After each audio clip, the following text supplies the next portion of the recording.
Happy Sunday, SMITE fans. Welcome into the final day of the SPL for this weekend. My name is Dolson. I'll be your host for the matchup we have on the slate for you. To start off the day, that is Radiance versus Ghost. Aggro joins me, though, to supply all the knowledge. I got the hosting, but you know he's got all that extra stuff there off to the side. Aggro should be a good one here between these two squads.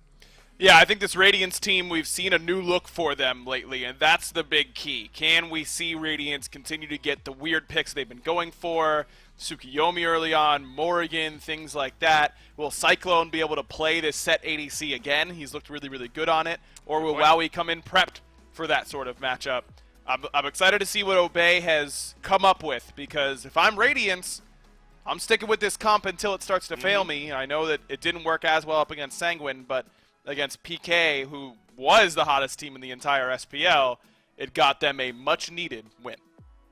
Well, you bring up Sanguine. They will be playing E-United in our second and final matchup of the day here. So that's a big one as well. Those two teams may be a bit closer than the standings dictate here. Though Sanguine, as you mentioned just now, on maybe a little bit of a resurgent here. So two big matchups today to really set the pace, I think, for all four of the teams one way or another. And we're kind of on the downhill swing. After today, there are 2 weekends left, so 6 total days left of SPL before take a little break, do some playoffs, all that sort of fun stuff. So we're getting towards the end there, and you want to be playing your best Smite right about now. But let's sink our teeth into the first matchup of the day a little bit here. Aggro Radiance up against Obey, and you bring up these set compositions. I think worth mentioning then in the mid lane. We've seen set flex a little bit, not necessarily out of Radiance all that much, but we have seen set in the mid lane on some other teams. Let's talk about Big Man Tings, his potential maybe to play that set, and even outside of the set, how he's been playing, you know, recently and what you've seen from the Radiance mid laner.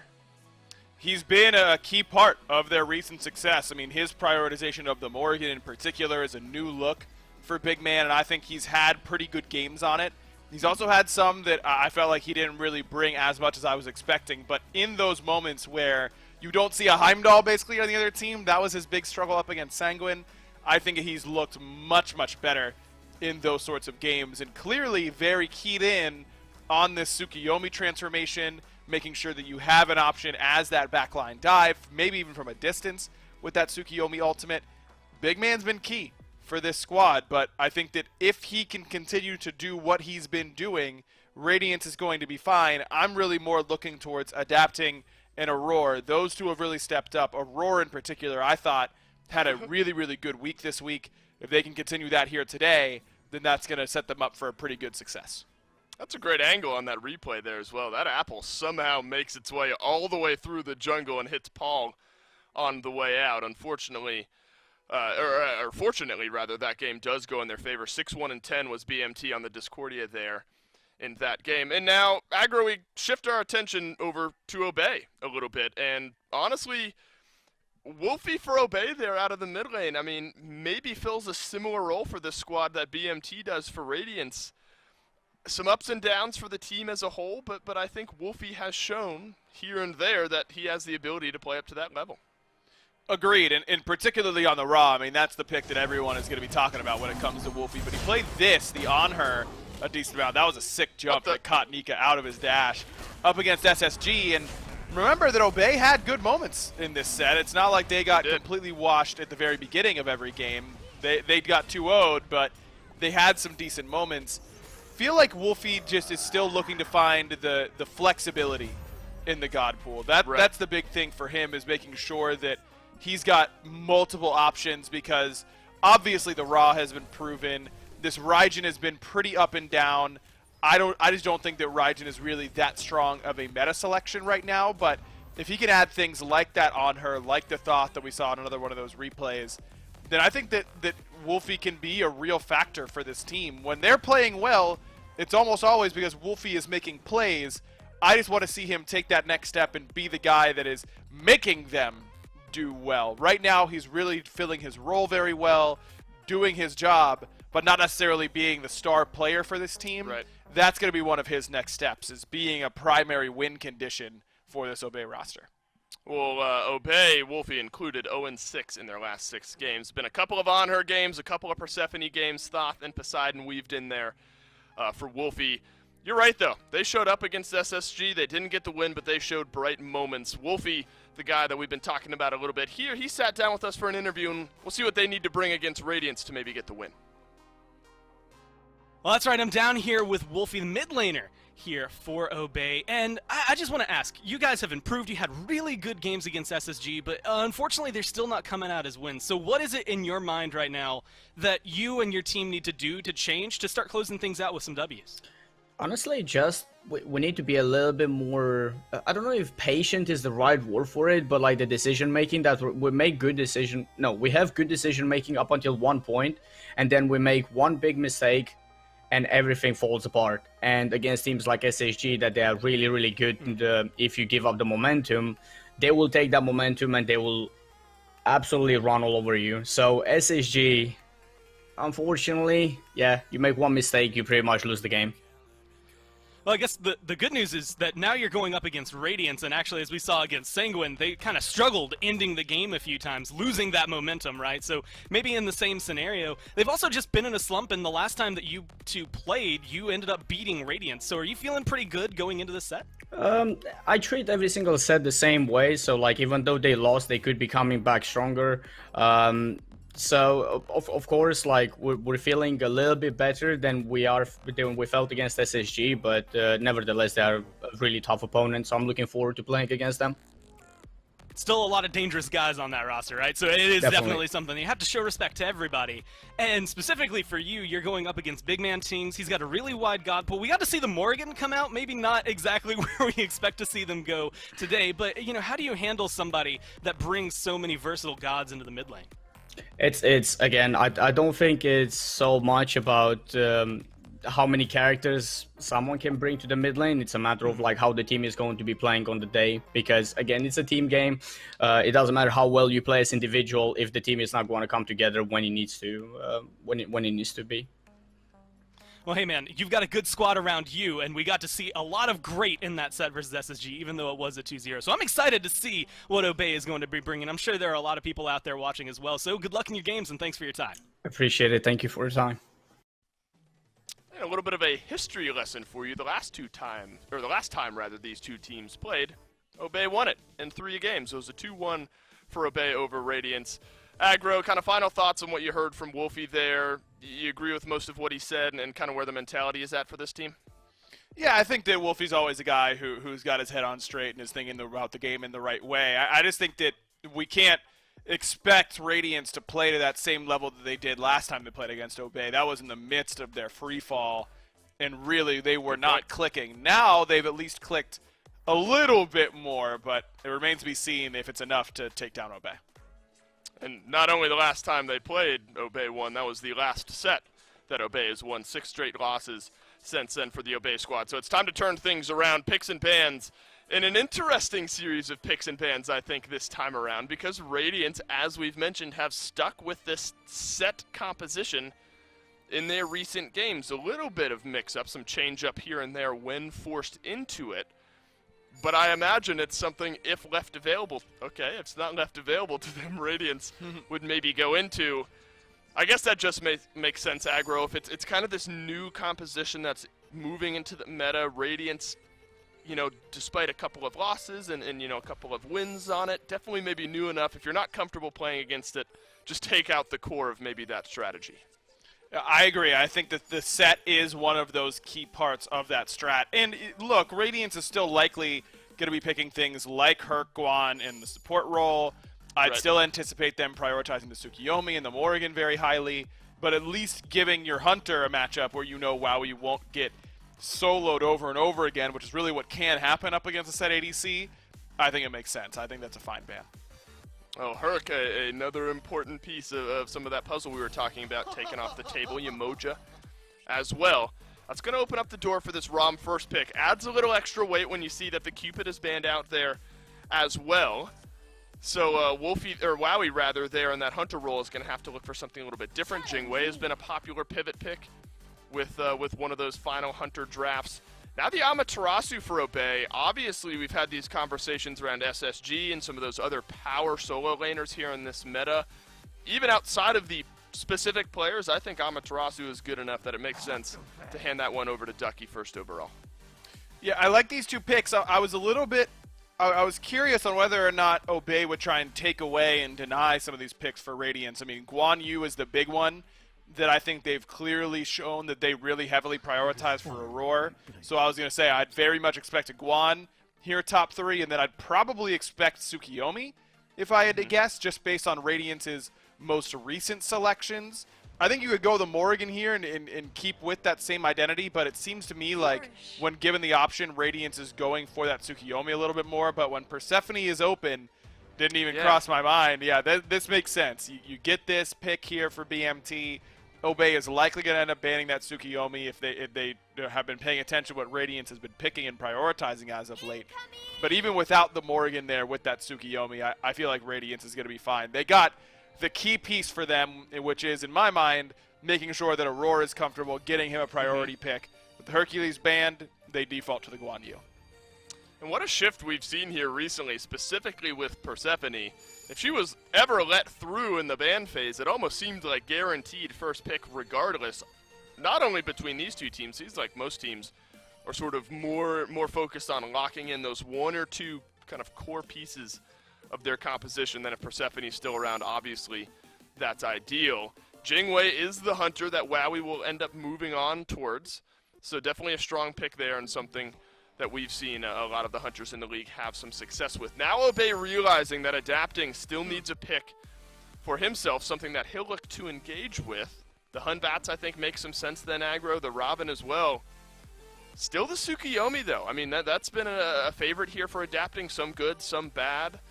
But I still think you take away the Hun Bats, you take away the Robin, but there's still plenty of power for adapting and his engage potential out of the jungle. Agreed, and I'm curious on whether or not Obey is just going to take Tsukiyomi here for themselves. That seems like the most logical thing to me if you're not going to ban it. Seems like Obey is really banking on the fact that adapting is going to have one of those lower-end Tsukiyomi games, and it's been pretty 50-50 for him by my estimation. He's had about half of his games be really good, half of them be pretty not impressive. Obey's rolling the dice, so you're giving a guy a comfort pick here necessarily, and back to the Nike goes Benji. I mean, this Radiance core has been pretty similar. It's really been centered around Guan, Nike, and Tsukiyomi, and if Radiance want it, they can have all three. Thor is what it is. All right, so they don't want the Tsukiyomi, but they do want the Thor. Never going to question adapting on Thor. We know not only how those two mesh well together, but just Thor in general, what he's able to do out of that jungle once you tick over to level 5. The stats on the last time we saw Wolfie on the Poseidon, 3, and 4 in a loss to the Renegades. So neither here nor there, I suppose, in that performance, but definitely something that they'll look to provide a little bit of setup for so those Krakens can hit Osiris. All right, so I'm thinking it's Ducky still on the Amaterasu. Could Sino be whipping out the Osiris for a little bit of that warrior jungle flavor? I think he might be. I think he might be in the spot. Remember, Osiris did just get buffed. He has a little bit more ult range now. That's a big deal for him. I mean, he can get over walls a little bit more easily, chase a little bit more effectively. I think that this pick can make some sense. I mean, it's the type of selection that a character like Persephone sometimes has trouble getting away. I mean, Flourish is a fairly low-range dash. Osiris can force Flourish with a little bit of a slow and then catch you with the next Sickle Strike because that first ability is on such a short cooldown. I like Osiris jungle, but it needs to get going early. It is not a pick that is going to be really effective 35 minutes into the game. Obey need to get off to a good start here if they're going to be able to take this one, but I think it's possible with the setup they have.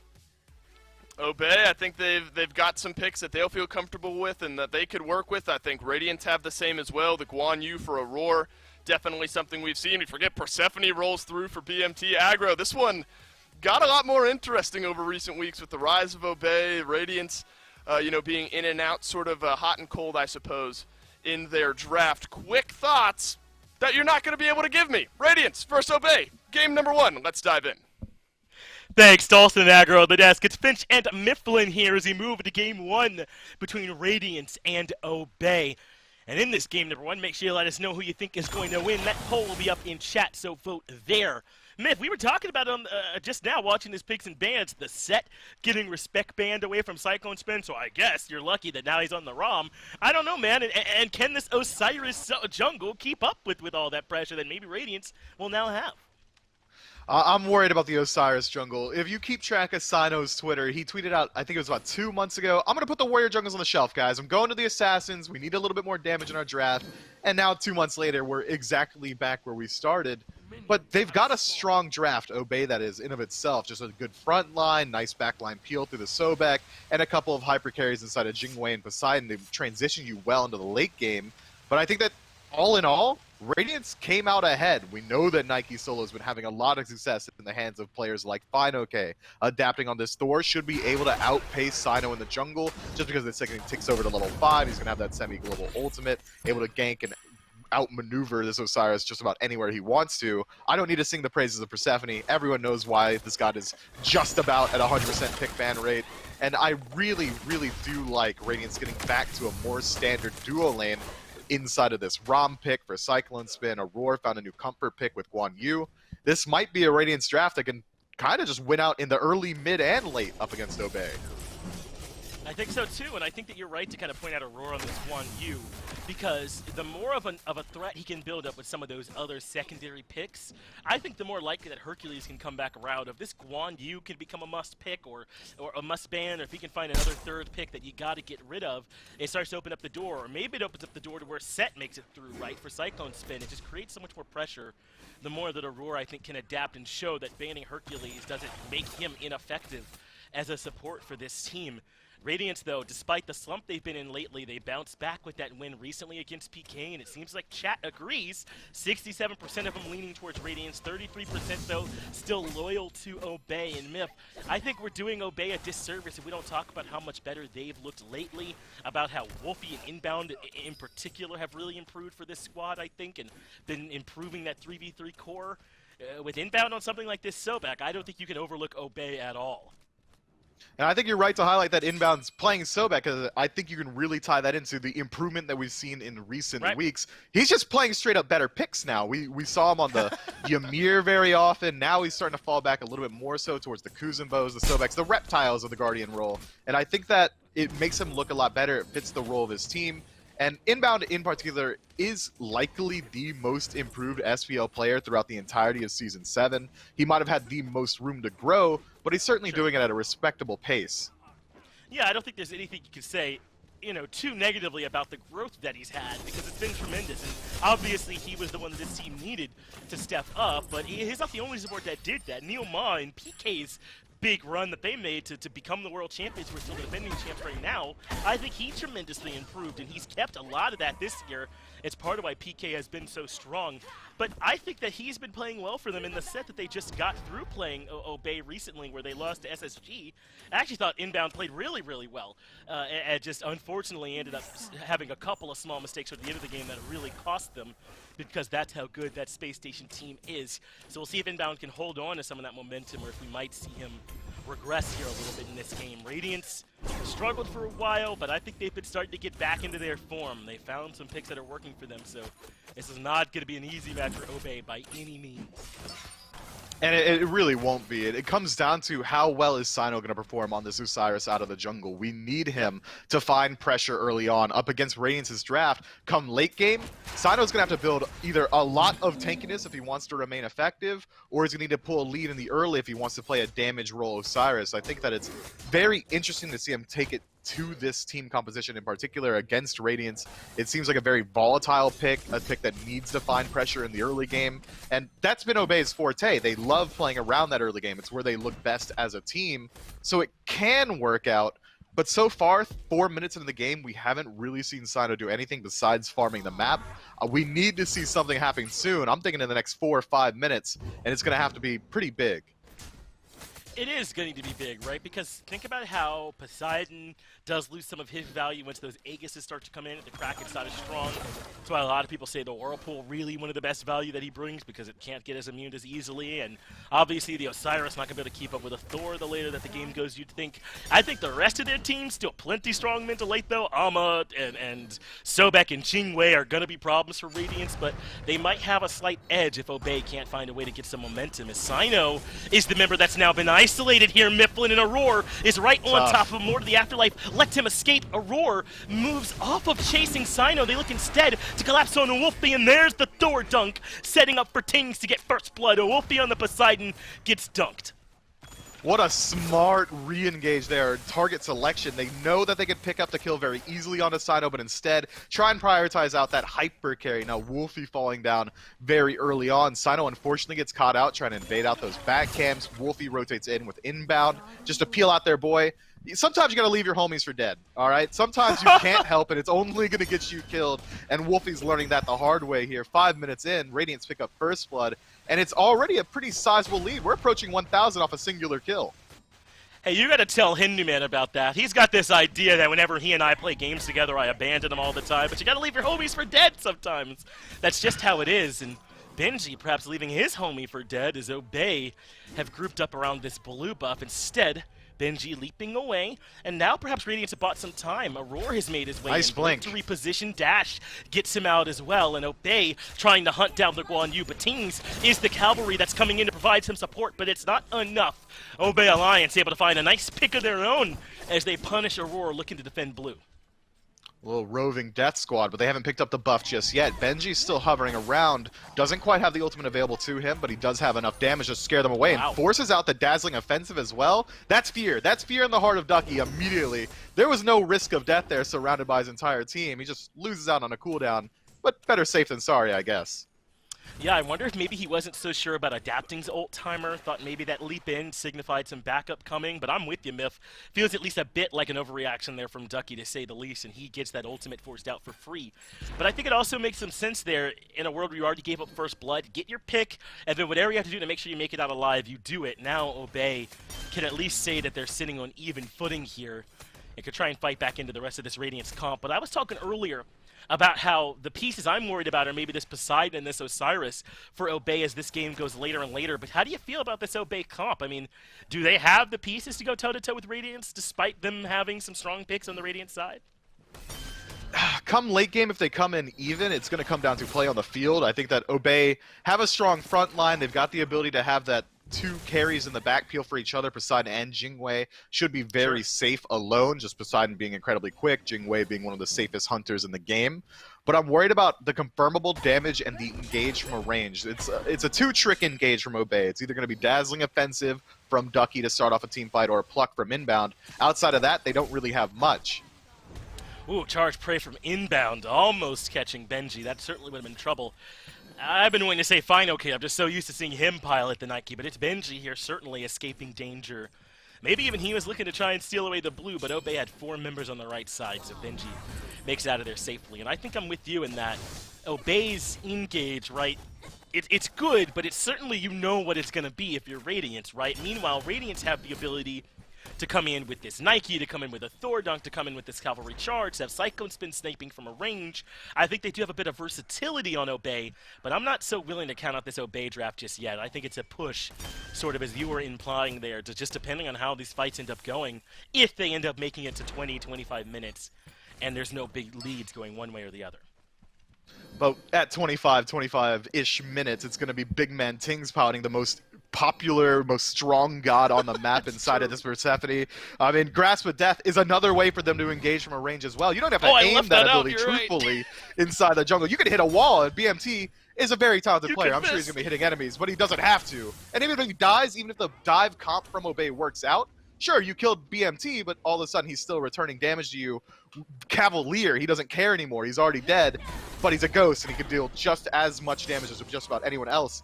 I think that Obey have a steep hill to climb up, and already, we're looking at 9 minutes in. This pace is a little bit slower. You need Obey, if you're an Obey fan, to be being a little bit more proactive on this map. This Osiris pick, and it looks like it is going to be a very auto-attack damage-centric Osiris with Ninja Tabi and Stone Cutting Sword already. It's not very tanky. You need him to perform well in the early game. He needs to get that natural tankiness online through levels so he can get the tether online to get the additional damage mitigation. But as of yet, Adapting's keeping pace and probably going to be able to pull slightly ahead if he does decide to go for a gank. Yeah, I am a bit surprised that you lock in Osiris and then choose to play this slowly, right? If you want to just wait for the mid to late game, you think there'd be some picks that make a little bit more sense than the Warrior jungle. But Sino, perhaps anticipating aggression for Radiance and wanting to be willing to fight, or just being comfortable on this pick, whatever it is, Sino's played well enough up until now that I just trust the man, as Benji is in some trouble. Dazzling Offense will be used to lock him down, and the lockdown works. Sino even has the Lord of the Afterlife, and Benji, without the leap, has no way out. The gank from Obey, for some reason I never thought it would work, absolutely gets the kill, and there's the Osiris working out. Yeah, caught him with the jump down, and that Stone Cutting Sword does so much damage in the early game. The lockdown potential from the slows is just enough to keep Benji sitting there. That's unfortunate for him, and the Heavenly Agility from Ducky as well, just making sure that there really was no escape path possible. And Obey Alliance get a small lead for themselves. A successful gank in solo results in the Pyromancer falling as well. Radiance try and return damage on the other side of the map, and they weren't quite able to do it as Aurora diving deep. Okay, they want inbound dead, I see. Grasp of Death and the Cavalry Charge and the Anvil of Dawn all being used in, and it worked. Inbound dead, you got him, fellas, and that's a kill going in favor of Radiance. But isn't it crazy how well that gank works? I mean, Benji had the Mystical Mail to go back to the solo lane kill for that fight, as it looks like we are going to be having a bit of a pause coming through here, so we'll work on getting the players back into the game as soon as possible. But I think that's what you get, right, with this Amaterasu and the Stone Cutting Sword, the Ama passive, the SCS, those work together for great prot shred, and even a Mystical Male Nike is going to have trouble living through that gank without her leap. Yeah, Mystical Male Nike with 2 entire health bars with that ultimate as well. Just not enough health to survive through that situation, and it seems like that was the strategy. With Ducky picking up the Heavenly Agility so early on, it looks like it is just going to be that. They want to be able to chase down this Nike every single time. Maybe we're going to see Sino try and reprise that gank in the solo lane pretty often going forward. But now that Pyromancer is dead, Gold Fury being the only neutral objective up, Obey are likely to shift up their strategy at least a little bit to try and contest the duo side of the map. But I want to talk about that gank in mid right there. Fantastic target selection from Aurora, chasing out Wolfie, forcing out the bees, and then immediately turning around to regroup with his team on top of inbound. And that's the second time we've seen that exact play from Radiance. It seems like their shot calling is really cleaning up after this long break. That's a good point to bring up there, Myth, because that's something that has felt like it's been a bit off from this team, right, is their coordination, especially in the late game team fights. It's felt as though they've kind of fell apart in some moments where otherwise they've been pretty coordinated in the past. So anything that indicates that this team is back on track in that department, I think it's good news for Radiance fans. We are back here into the game. And we're starting to get a bit of an idea about how this Osiris can work for Sino now, right, Mifflin? He could pair up with Ducky to take down even a Nike here at this point with physical defense going into the double physical gank. So I think that Obey are still feeling comfortable about this pick here right now. We had some doubts, but I think they can feel very good about how this game has gone so far. But Obey do make the commitment of sending Sino over there. That's the second time we've seen him in that lane, and even though Benji does fall, he ticks over to level 12 first. He's able to maintain even, if not a slight lead on this Nike. If the idea is we need to shut down the solo lane, it's a good idea. It's a strategy that Ghost likes to run pretty often. They'll send 3 people over there, but you need to have Ducky pull ahead. He's 2-0 and completely even. That's not how it's supposed to look. And even then, the only real lead establishing is for Sino in the jungle about 1 level. But this is what we like to see. Wow, they burn it quickly. Aurora still coming in with the Grasp of Death as follow-up, but Sino has the response. Lord of Afterlife, and Aurora is done. Dunk from adapting a little bit late, so beads have to be used to get him back out of there.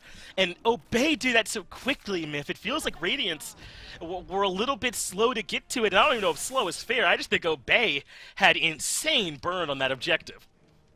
Just all that shred. Poseidon slept on a little bit. That Trident absolutely decimates objectives. The passive from Amaterasu speeds that up as well. Stone Cutting Sword to strip away some defense. There's a lot in Obey's draft that can burn through these things quickly, and they've even got the Frenzy very early on, the first relic picked up. So I think that's a huge determining factor in these objectives. And now Obey clearing out both neutral objectives in the early game, have free reign in the map. If they want to continue ganking out the solo lane, there's real no risk of it, unless they're worried about potentially a duo lane gank. They do have the safest guy in the game, though, and Wowie, very used to being left alone on an island, I'm sure is absolutely fine with it.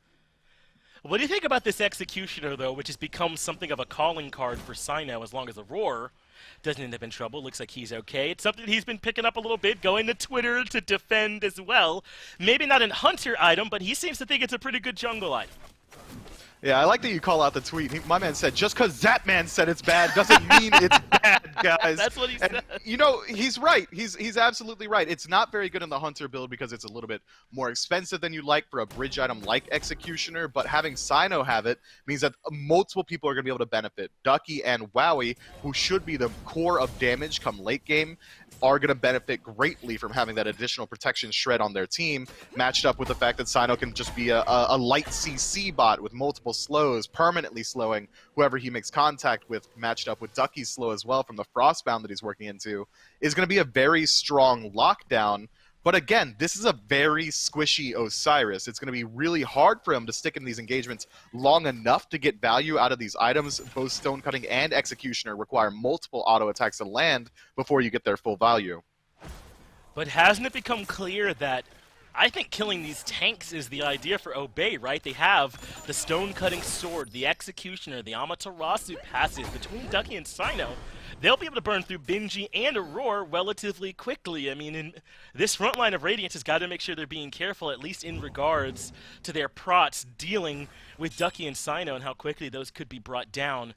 You saw the Talisman of Energy being highlighted there by Doug for Benji, so he's picked that up in his next item slot for Radiance. So they're trying to come up with some responses, right, to deal with this lockdown that Obey are trying to show they've got. It is curious that Benji elects not to pick up the Stone of Gaia against all these knockups on the side of Obey. He probably would have got pretty decent value out of it. Wowie on this Jingwei, inbound on Sobek, even the Kraken from Poseidon can count as a knockup as well. So Stone of Gaia, maybe not just yet, but probably being considered by the solo laner from Radiance. But look at Obey, man. This is a very ghost strategy of setting 3 over to solo, but Radiance respond quickly.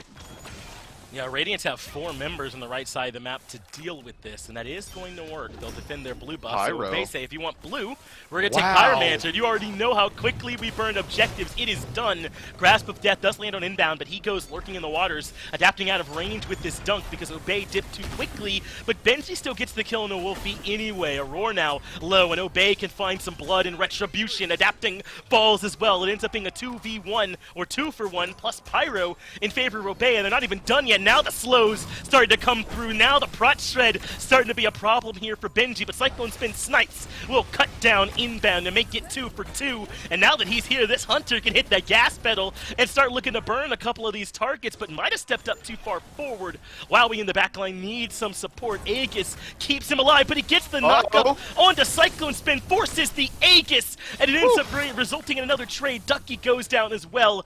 4 members of Obey end up falling. Man, that was a game of overchase from both teams. Radiance overcommit to the dive. We see Aurora immediately dive deep, trying to force off the relics from Wolfie. Does take the beads and the Aegis off Poseidon, but then immediately loses his life because he is in the enemy back camp completely alone. Adapting tries to follow up a little bit. Wolfie doesn't quite find the Kraken onto him. And then from there, Obey decide, okay, the fight's in our momentum. Let's chase forward. And it's almost a complete reversal. Radiance now retreating is able to turn around after a good bit of damage coming through from Cyclone Spin to turn it around onto Obey. It seems like both of these teams are just looking for any opportunistic scrap and aren't quite showing enough of respect to the enemy squad, seeing how much damage is coming through. All in all, I'd say that's a bit of a wash situation. No one really comes out too far ahead. The only real differentiating factor being that the objective goes the way of Obey. Pyromancer for the second time in 17 minutes is going to go their way. They have proven that they've got the objective burn, haven't they? I mean, Obey, you didn't even have time to drop it to me before that Pyromancer was gone, man. Obey have the burn at this point. So that's something Radiant's got to take into consideration. They've got to make sure that they're nearby these objectives, that they're keeping an eye on where Obey are, or maybe starting them up themselves. You can't steal it away or sneak it away if we're starting it up in front of you, and the objective is down to half. Obey are right here, though, in plain sight. The objective gets dropped, and Aurora is brought down to half HP. Adapting Nice finds ults. the dunk, though, onto Cyno. Cyclone Spin hits the snipes in follow-up, but Cyno, perhaps tankier than we're giving him credit for with full passive. He makes it out of there, but Radiance have done the job. Cyno lives, but has to retreat. Radiance can go back, burn the Oni Fury, and take the objective away. Looks like Obey are trying their best to chase them out, but a nice wall from Adapting is able to stop that engagement from coming through here. And that's twice now in 2 engagements where Wolfie would have been the determining factor for Obey in the team fight, but just can't quite find the center of the Kraken. But look at this. I think Obey are going to go for a sneaky Fire Giant call here. This is some of the most console smite call you could have ever made. Cyno, remembering his days on the box, they're going to try and burn it instantly. Well, they've got the burn to do this. It's already down to half. I love this call from Obey. They just have to confirm it at the tail end, and they do. Obey get the Fire Giant. Benji, though, looking for something in return, but the stuns are there. The Whirlpool is pulling him in, and Obey make out like bandits in the night. They steal the Fire Giant away. Say, who cares about the Gold Fury? We want the big one. But what are Radiance going to do in return? Obey have to go back to bases 5. They might be able to take up a tier 1, potentially even 2 in the mid with Adapting, split pushing. But Obey are coming into this next engagement with a slight lead, about 2,000 gold, and I like to equate Fire Giant to about 10,000 gold in their favor. And look at how many neutral objectives are still available on the map. There is 6 towers that Obey can burn through. 18 minutes in, if you're able to take out all 6 towers, you don't have to worry about the Phoenixes. That's enough to establish such a large gold lead that is going to make Radiance think twice about whether or not they want to contest the next objective. I think that Obey are in a good spot to really expedite their lead. Yeah, it'd be about, what, a 6,000 gold boon for them, about 4,500 from the tier 2s, about 1,500 from the tier 1s, and suddenly Obey would then have an 8 to 9k gold lead in their back pocket. So this could be a big swing for them. What a great, confident call that was on the Fire Giant. Understanding what the identity of this draft is. They've shown us the objective burn. They've shown us the prot shred that can take care of these tanks as well. They have the slows stacking up so that if you're isolated, you will get picked. This Obey comp is making more and more sense as Obey continue to play this one out. Now, they're burning down the tier 2. Radiance will get here in time to defend it, but Obey continue to burn. The tower still stands. Grasp of Death locks down Ducky, but Obey are starting to turn tail. Radiance do enough to keep their mid-tier 2 standing. Surprised to see Obey so willing to back up there. Instead, now regrouping, trying to further this engagement. With Big Man Ting's ultimate down, that's a huge tool lost, and it seems like they are going to continue to push a little bit more traditional. A 4-1 split is going to be Cyno up against Benji in the Soul Lane with a 4-4 core, Obey and Radiance in mid. It's going to be slow going, though. This is very hesitant play from Obey. Whoa! Psycho's been rolled in. This is aggression coming out now from Radiance, perhaps knowing that Obey don't have any non-telegraphed engage, so he could afford to be a little bit more aggressive with that roll. Meanwhile, Cyno and Benji's battle continues. Aurora has been plucked in. Kraken is there, and Aurora is down, but Adapting in the backline with the Anvil of Dawn gets rid of Wolfie. He'll pay for it with his life, though, so 2 for 1 in favor of Obey so far, and they're okay without Wolfie. The Kraken has already come out, and they still have Wowie for the structure damage as well. But look at Cyno wrapping around the back. This is a fight that they absolutely won. Yeah, and Big Man Tings is low already. Wowie gets the kill on him, though he can still fight from the grave. But Benji and Cyclone Spin, the only one still drawing breath, and perhaps they can be enough to keep this Phoenix standing. The ultimate, the Sentinel of Zeus, coming up from Benji to keep Obey at bay. And still, throughout all this time with the Fire Giant Mifflin, all Obey has gotten is the mid-tier 2. We talked about this like it could have been a 6 to 8k gold swing, and instead, they're only up about 4,000. Yeah, it's just a very hesitant push from Obey. They should be looking to move into these towers, burn away a couple of the utility abilities, re-engage after they sustain up through Fire Giant, but instead it feels like they're waiting for Radiance to overstep. We saw that Obey even backed up to the center of the map there, and then we saw Roar go in with the cavalry charge, largely alone until Adapting and follow up with the Anvil of Dawn, while the rest of Radiance kind of play this catch-up game from a range. I think that Radiance honestly kind of gave away that engagement just by engaging so far outside of their own structures into a team that has 5 members with Fire Giant. Obey, unfortunately for them, weren't quite able to get enough value out of Wolfie before he died to feel confident to continue pushing forward. Radiance reflect another siege as Cyno loops around the backside, but they're not in the clear just yet. Fire Giant is going to wear off just now, but Obey seem like they're very willing to continue the push. They sure do. As you said, they no longer have Fire Giant, though, so not a huge advantage, but they do still have that 4,000 gold lead.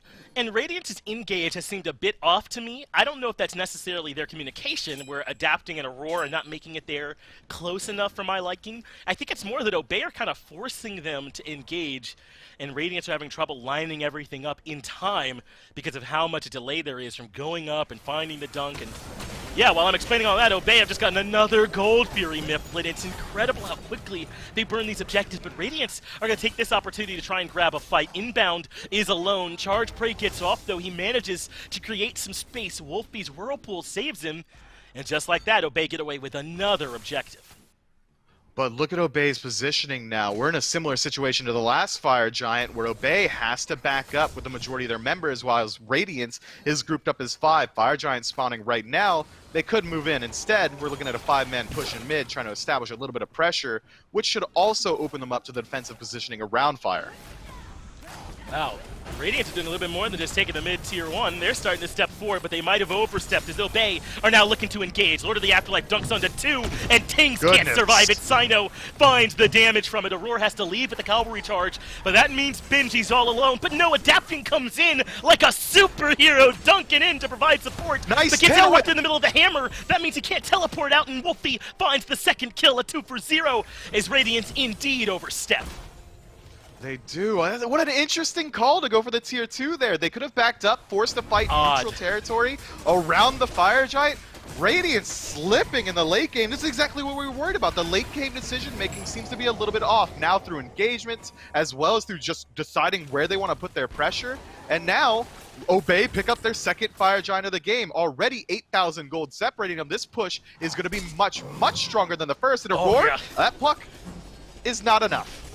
Yeah, not when the rest of the team isn't there, but certainly still good, and that means Aurora doesn't have the dash now. That is all set up by Inbound, who's been playing very well here today. Mid-Phoenix already down below half HP, and Benji cannot find a way in. Obey obviously not going to go over-committing onto the Titan just yet. There's still plenty of towers to burn down and gold to be mined from this map. This is the best we have seen Obey play in recent weeks, because they came in, Myth, with a cohesive strategy that they have played around for 25 minutes now, and the Radiance don't have an answer.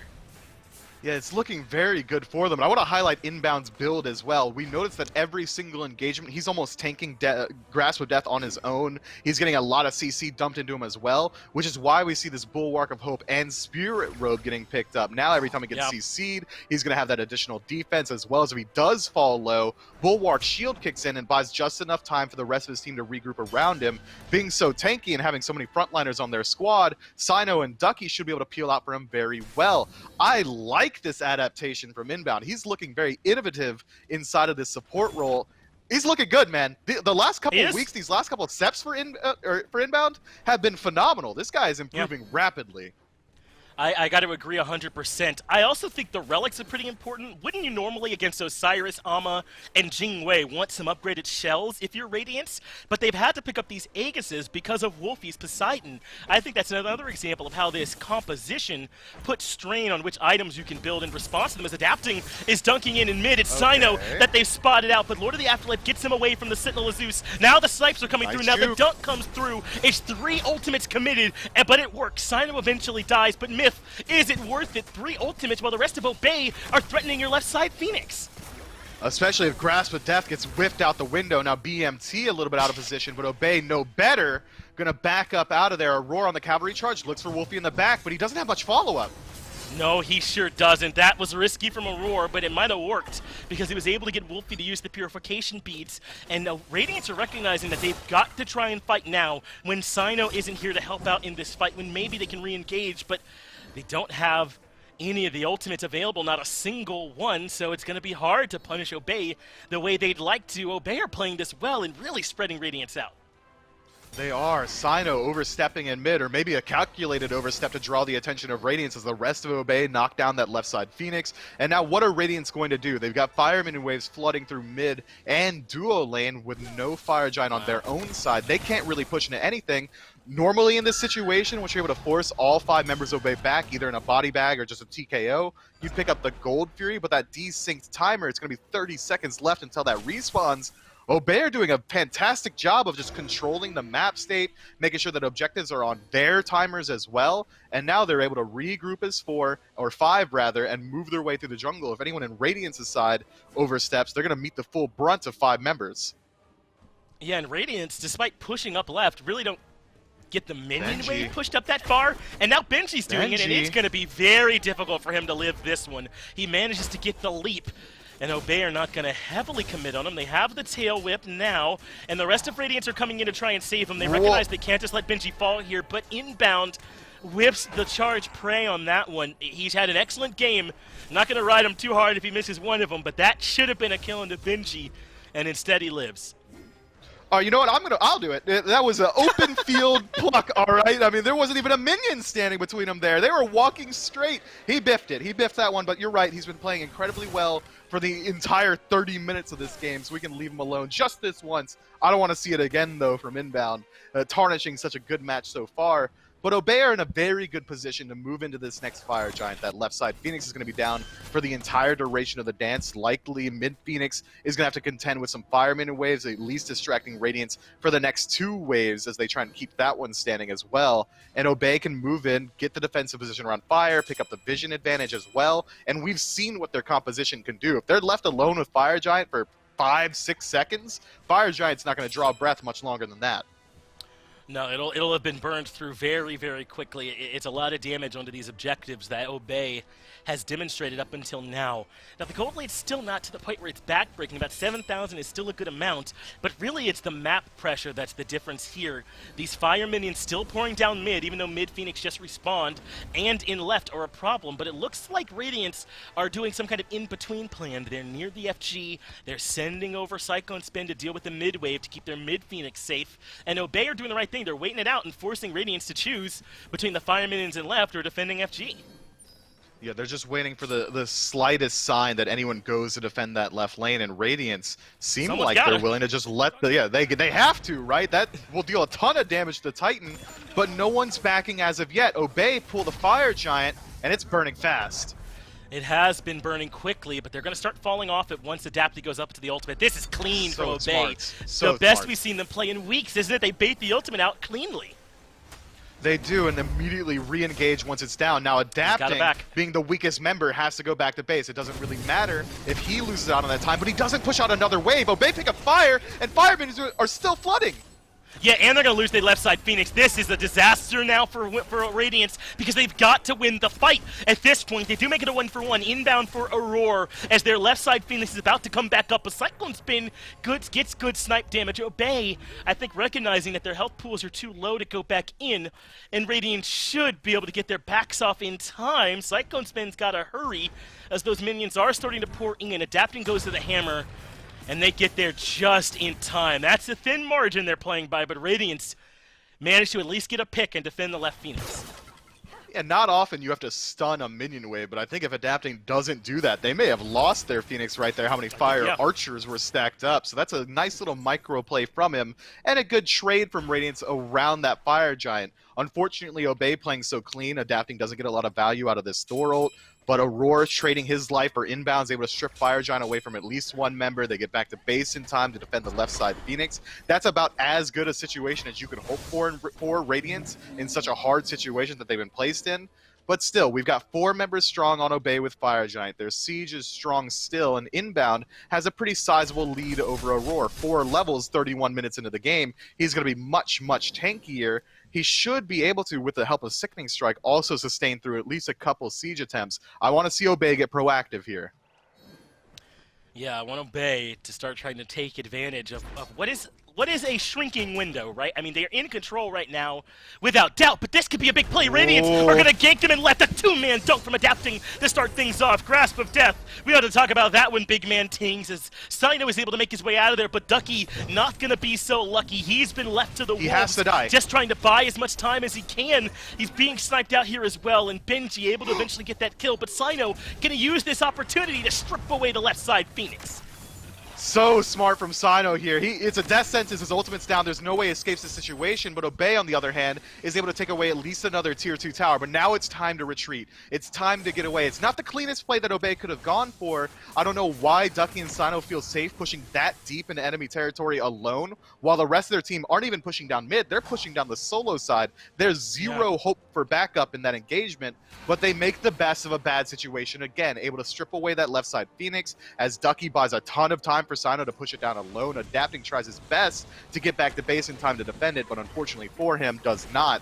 And Obey on the other side take down a tier 2, but now Radiance have a huge window. 30 seconds on Sino, 10 seconds on Ducky. Good luck, Obey, 5 versus 3.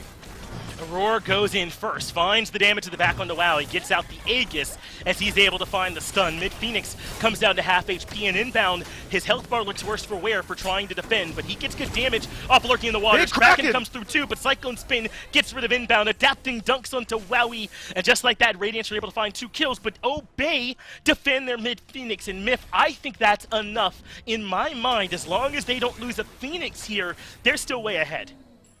They are certainly ahead, especially considering even if that Phoenix does go down, it's a less valuable Phoenix than that duo lane Phoenix. This is good for Radiance, though. Being able to pick up the Oni Fury, especially so close to Fire Giant spawning, is going to be able to drag Obey into the lanes a little bit, be able to control where they're able to rotate as they have to contend with these Oni minion waves. And it should also help out a lot for Radiance defending down that left side. If they're able to push it forward a little bit, that Oni minion wave should be able to take care of one, making it that much easier to defend the Fire Giant once Obey group up on it again. Obey is so close now, and this is something that we've been saying about Obey a lot in the past. They're so close to finding a win here. It's such a thin margin. One team fight is all they need, but this is where they have historically struggled in the past. This next Fire Giant might be the closest defense of the entire game. Only about 4,000 gold separating these two teams. At 34 minutes, I'd be willing to call that dead even. I agree. I think the biggest advantage in favor of Obey at this point is nowhere near the experience or gold. It's the fact that that left side Phoenix is down for Radiance and the mid Phoenix is forever weakened. Obey will have a much easier time burning that down than the right one, since it has already fallen once. But now it looks like Radiance are showing us they do want to be here for this Fire Giant fight. They fought the last one with a full-on Fire Minion wave on their Titan, so of course they'll be here for this one. They should be. An inbound, stepping a little bit too far forward. Takes a ton of damage before the fight even starts. And that means they've got to go now. Sino leaps onto Cyclone Spin in the back, but Adapting goes up with his ultimate, and he's going to land in the back onto Sino to keep him off of big man teams. That's when Adapting gets the first kill onto Sino. Cyclone Spin winning the battle up against Inbound, the 2-for-1 in favor of Radiance so far, but Radiance are low, and that means Ducky needs to go on a hunt for some of these members. Ducky will be the one looking for Cyclone Spin. Meanwhile, Benji can escape going south.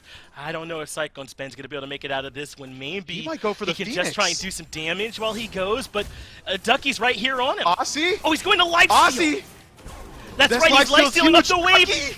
And Ducky can't live through it. Cyclone Spin making the big time plays. Does eventually get hit by the airstrike from Wowie, but that's so worth it because now it's just Wolfie and Wowie up. They can't do fire like this. Not with Radiance here. In fact, Radiance should have the advantage. They should. Cyclone Spin makes away with a 1 in 1 million play there. Ducky not accounting for that Aussie lifesteal. That's insane Galaxy Brain level stuff there from Cyclone Spin to turn a terrible situation into a much better one. Even if he wasn't able to strip away a Phoenix, if he wasn't able to survive that situation, just being able to return a kill there is going to cripple Obey's aggression. Now, Ducky being dead for 30 seconds means that it's going to be a true 4-on-4 engagement from Radiance. They are able to respawn their left-hand Phoenix. He buys so much time for his team, and now that one margin, that one thin margin that Obey had a lead in inside of that left side Phoenix is gone. This is going to be the hardest Fire Giant offense that they've had to take as of yet, and it seems like they might not even be willing to pull it themselves. Instead, Radiance has a Roar hovering around first, trying to establish a little bit of vision. Yeah, Obey are able to make it in there first, but as you covered already, this is the most even fight since what, the 15-minute mark, Myth? I mean, these last 20 minutes should have belonged to Obey. And we've been giving Obey a lot of credit for how well they played this game, and they have. But on that same token, we have to give all the same credit to Radiance for defending through this great game that Obey has played so far, to dragging themselves back to an even game state, but Adapting could be costing them here. He's lost a lot already, but this response is better. Sino gets blown up, but Adapting falls in trade, so it's jungle for jungle. Aurora has been sent the Kraken on him, so now he's low, and Ducky gets the double kill. Now they can try to lock down Benji as well, but Benji, plenty tanky, looking for the chase onto Wowie and Wolfie, leaping in as well, and Ducky can't do enough to save him. Inbound's not here for Peel either, so Wowie just has to hold all this damage. Now Wolfie trying to give him a little bit of Peel here as well. The silence is there, the slow is there, and Benji can't quite keep up as Ducky has done enough. And inbound comes in on the tail end. Benji's left alone. If Ducky's able to land an auto attack after this jump goes down from Nike, they might be able to lock him down enough to find the kill, but instead, a little bit of a disengage. You've already got a small win, Obey. Might as well not take the risk. That's a 2-for-1 in favor of the Chaos team. And now it's going to be 20 seconds left on both Adapting and Aurora respawning. Obey have already gone back to base and regrouped. If Radiance want to defend, it's going to be difficult.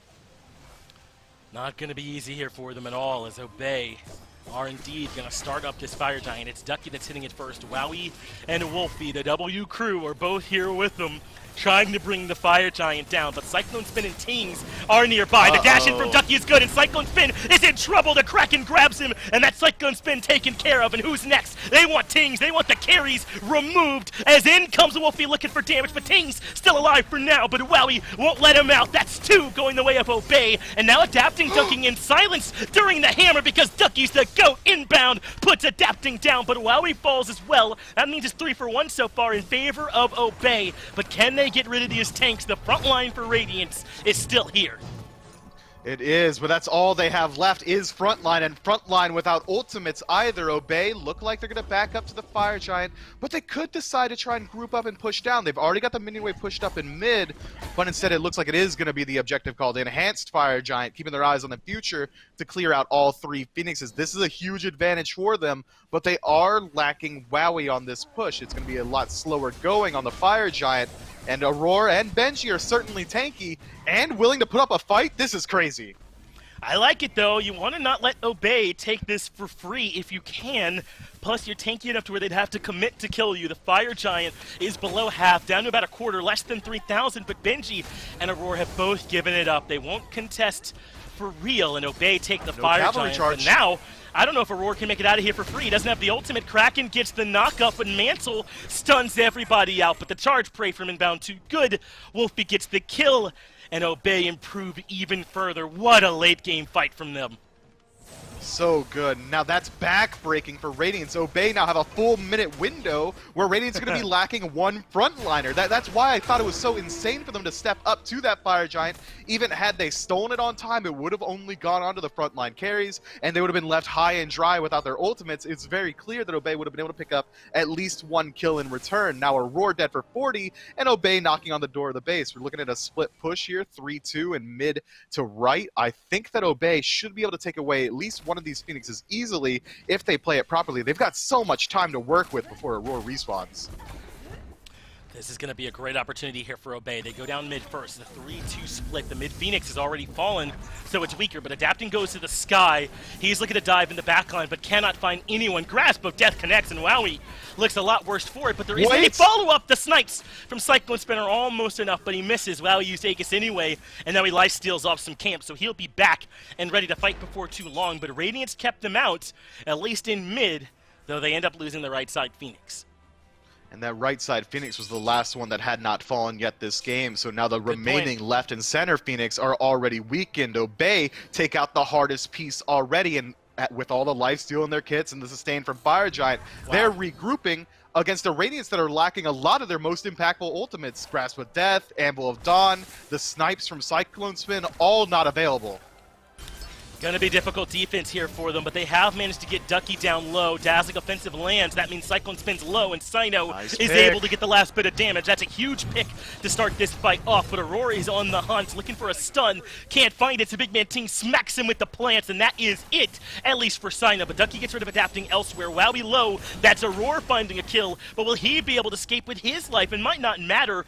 Both of the physical damage dealers are dead. Meanwhile, Ducky burns down the left side Phoenix. That's both of the side Phoenixes taken care of, and Obey find 2 on this siege.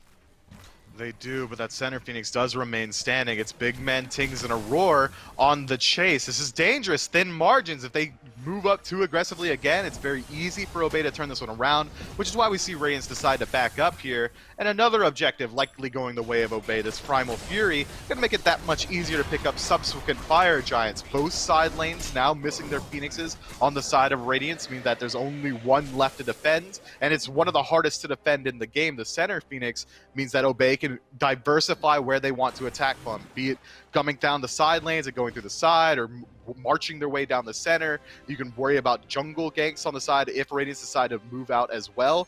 It's going to be a tough task for them, but it's been looking so shaky from Radiance on these engagements. Adapting dunks down, no follow-up for him. Aurora finds a multi-stun with a cavalry charge, no follow-up damage for him either. Big Man Tings uses the Grasp of Death very early on in that engagement to isolate Wowie, who was already inside what used to be his tier 1 tower. There's no follow-up there either. Radiance have so many tools to lock down all of Obey, but they're not getting anything out of it.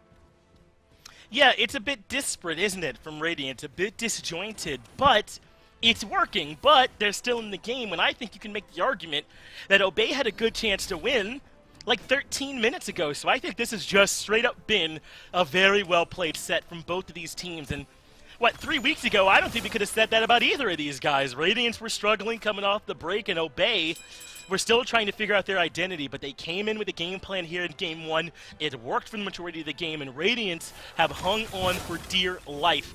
Neither one of these two teams are giving the other one an inch, and you mentioned that Big Man Tings used his ultimate at the start of the fight. He had one at the end of the fight, too, where he's able to smack someone on Radiance to confirm a kill. Those ultimates are up way too often for my liking. That's Chronos Pendant, Spear of Desolation doing their work. Yeah, a lot of cooldown available to Big Man Tings, which is likely why he is deciding to use it the way he is. Same how Cyclone's been is engaging the majority of his fights with his own ultimate as well. But this is an interesting call from Radiance. Again, they're stepping to defend the Fire Giant, but only with 4 members. Adapting, hovering the left side, and Obey absolutely know it. But look at inbound, he's deep. He is. He's already gotten the pluck onto Aurora, but the rest of Obey are diving for Tings. They get the kill early on thanks to Sino, but the snipes from Cyclone Spin make it a 1-for-1 trade, and now Ducky is too far forward, but Obey finally clean up the kill into Aurora. That means they can rejoin their solo laner in a 4v3 engagement. Obey, again, take a favorable trade, and Radiance have to take the scraps Obey give them. Adapting and Benji maintain their ultimate cooldowns, however, so they can decide to step up and try and defend. It's only Adapting in position and inbound playing goalkeeper, trying to make sure he doesn't work his way in there. Unfortunately for him, Benji's already in the back. Oh, inbound misses the pluck again, but it ends up not being costly. Benji is the one in trouble, uses Sentinel of Zeus to stay alive and the Thorns, Ducky. But Cyclone Spin has the damage. Ducky is done. Wolfie gets hit by the dunk coming through from Adapting, but manages to live with good relic usage. Kraken gets rid of Benji, but Adapting comes in with the hammer and puts down a Wolfie. So that means still they're trading out kills. It's actually 3 for 3 with the dual lane for Obey, Cyclone Spin and Adapting up for Radiance. Radiance have no right winning that secondary engagement. Inbound stepping too far forward. What are you looking for, buddy? No one's there to help you. Adapting catches him out with a wall for another clean pick. Radiance's right side Phoenix's respawn left on the way up as well. Another reset to neutral if they're able to keep these alive. You can't miss these plucks this late into the game. You can't do it because that's exactly what happens when you do. You lose an engagement because of it. And now Radiance, again, in one of the best positions they've been in the last 20 minutes, should be able to very easily work their way to this next Fire Giant and defend with all 5 members, or potentially even take it because inbound's dead for so long.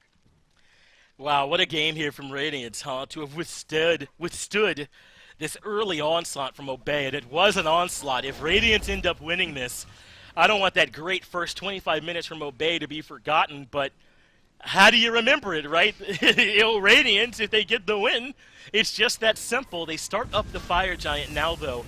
But Sino's here to defend, as is Wowie. And Cyclone Spin, who's been the problem, ends up living. No. Sino goes down. They get right back to the Fire Giant, but Wowie is now up. Ducky is on his way to help defend as well. So this will not be going down for free. Benji's not here for Radiance, so it's a 4-on-2. And the Fire not going down easily. They have it down to half. And Ducky's here to play some defense, but he's kind of playing it safely, falling back a bit, and Obey are not so sure about this defense. The Fire now down to about a quarter. Aurora goes to the backline with his ultimate. Nice Grasp shot! of Death lands on to Wowie, and that forces Wowie to use the beads. Meanwhile, Ducky is losing the battle to Cyclone Spin, but wins it at the tail end. Aurora able to get the return kill, so that makes it 1-for-1 since Sino died so long ago. But still, Radiance go to the objective. They've got the Fire Giant pulled. They actually released it at this point to go help out with the fight as Aurora is low, got hit by the Kraken, but they don't have the damage to complete this on its own. Obey have to fall back as Radiance appear to be resetting as well. Radiance not quite able to pick up the Fire Giant. A nice work in from Obey, able to force them back, and now Wolfie continually moving forward. Inbound, you're low health, bud. We've seen what happened last time. I want you to back up this time. Get ready for the team to regroup. Luckily, Obey buy enough time that Radiance aren't able to optimize off those desynced respawn timers. Cyclone Spin den for the next 30. Ducky, the exact same. It's in an even state. How many times have we said it? But that's how back and forth this game has been. But now all the fire minion waves are dead. Radiance doesn't have to worry about neutrally losing their Phoenixes. They can dedicate all their members, all 5 for the first time in 20 minutes, to the initial fight around fire. This next one should be the big one. Whoever wins it likely wins the game. It's become such a close match here, hasn't it? I mean, we're upwards of 50 kills here at this point. What, 53 on the table here in 48 minutes. As Obey do seem to have reclaimed the neutral position around the Fire Giant at this point. But that's a blink in from Sino. He is trying to get to the back line to see if he can take care of adapting, but he can't. In fact, Sino takes a ton of damage, even the FG getting involved as Aurora. His ultimate runs out a bit too soon. Now he's stuck in the back line, but baits out the Kraken. Benji comes in and takes a ton of damage too, has to use Sentinel Zeus in order to disengage. So that is what 10 ultimates used, and adapting is the one that pays for it. Dunking in the back line sure doesn't work, and he's got a 70-second timeout to think about it. Yeah, and he deserves all 70 of those seconds. No one was following up there. Even if he hit all 4, there's no way he survives that situation. All the defensive relics were still available except for Sino's beads, which he wasn't even in that dunk radius. It was everyone else. So adapting goes for the hero play and gets smacked out of the sky, flying a little bit too close to the sun, and Obey have a huge advantage going into this next Fire Giant fight. They're going to have a 5 versus 4 situation, and Benji, Aurora, Cyclone Spin still waiting for those ultimates to come back up. It's only the Grasp of Death available to Radiance, whereas Wolfie just got his Kraken and Dazzling Offensive is available. Fire Giant being burned quickly. Obey still can make short work of these objectives. Kraken for the secure a little early, but it absolutely still works. Now Aurora getting to the backline, but he pays for it immediately. Oh, no. Aurora is dead. Benji starting to get shredded as well. It is starting to feel like the beginning of the end here, Mifflin. That's 3 members on cooldown for Obey, adapting back up in 10. But Obey still have the Lord of the Afterlife lurking the waters and Airstrike plus FG on 5 to work with. Enhanced Fire Giant. Only one Phoenix needs to go down to expose that Titan. That hero play that we just admonished adapting for, we're going to need to see it work this time if they want to defend. They have a lot to do, but Obey are not going to overstep just yet. They take care of the right side, Phoenix, and they're going to move over towards mid. All of these Phoenixes have fallen, so all of them can be made quick work of, and Obey do that. They're going to typewriter their way across and do this patiently. They've got time. It's still 30 seconds before Aurora's back, 40 for Benji, so they've got the 5v3 for plenty of time at this point. That's all 3 Phoenixes down, and now Obey are going to start moving in. Damage goes on to Cyclone Spin right away, but they want the Titan instead. Kraken lands on it as well. It's down to half. Adapting's up, but it doesn't matter. Obey in 50 minutes, able to get the win over Radiance. A game of endurance, a war of attrition here on the battleground, but Obey brought a little bit more supplies, it would seem, into the late game. The mental stays intact. A couple of questionable plays from both squads are really what separates these two teams around these Dance of the Fire Giant. Had adapting not gone so deep, we could have been looking at another 10, 15, even 20 minutes before this game was able to be opened up. But Obey get the better end this time. Clean play, much improved. Yeah, and they understood what this comp did well. It worked for them for the first 25 minutes of the match. Then it came down to how they executed these team fights. And Sino's dive into the backline was insane, right? They were taking either teams or Cyclone Spin out of fights right away, and Radiance are struggling to find a way to defend it. That's it for Game 1. Obey get the win, but can Radiance bounce back? We'll find out after the break.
Welcome back, everybody. A 50-minute game between Radiance and Obey goes the way of Obey. Obey hold the 1-0 lead here in this set after some great team play down the stretch. Aggro is with me to break it down a little bit further. Aggro, this one's back and forth, but ultimately I think the consistency and maybe even some comfort down the stretch there from Obey give them the advantage in a 50-minute win.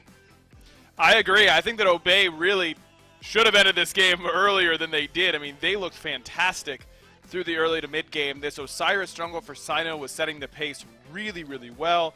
It just looked to me like Obey was more cohesive of a unit than what Radiance was doing. That was the big difference in my mind, was that we saw Obey target select a little bit better and work together better as a 5-on-5 unit, but Radiance kept making these individual plays to keep themselves in the game. Tings looked great on this Persephone. He was putting out a ton of damage, 61k, 53k for Cyclone Spin. I mean, these backliners were putting out the damage effectively. It's just that they couldn't survive long enough consistently in order to make it work. And I got to give credit to the backline of Obey. I thought both Wolfie and Wowie had exceptional performances. That is not an easy composition to play Poseidon into. And I thought that Wolfie did it pretty well. Sino had 32,000 damage in this game. Not bad out of him. He obviously made some early rotations over here to the solo lane. Ducky on the Amaterasu obviously carries a lot of weight with it. You know, it feels like, this is probably an overstatement. I don't think they carry the same weight, but it's like, you know, all the supports need to be able to play Emoja. That's kind of our buzzword. It feels like solo laners need to be able to play this Amaterasu here as of late, and Ducky certainly shows us in Game 1 that he is able to do so. And I love that you're giving a shout out to the backline of Obey as well. You know, Wowie's definitely had his ups and downs here this phase, but when put up against, you know, a Rom and then a Cupid that's banned out, showing that he can still go down to the Jingwei and have a good game, very important.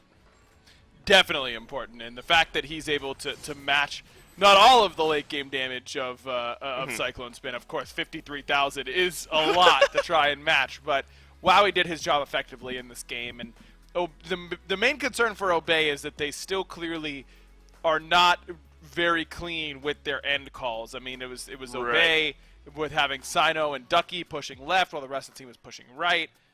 That's just a free opportunity for Radiance. I mean, Obey needs to get cleaner at ending games. You cannot expect to take every game that you're winning to 45, 50 minutes, and it feels like that happens to Obey really, really consistently. And it's not, you know, it's credit to Radiance. They hung on well, but Obey didn't slam the door closed, and you've got to get to a point where you're comfortable slamming that door shut.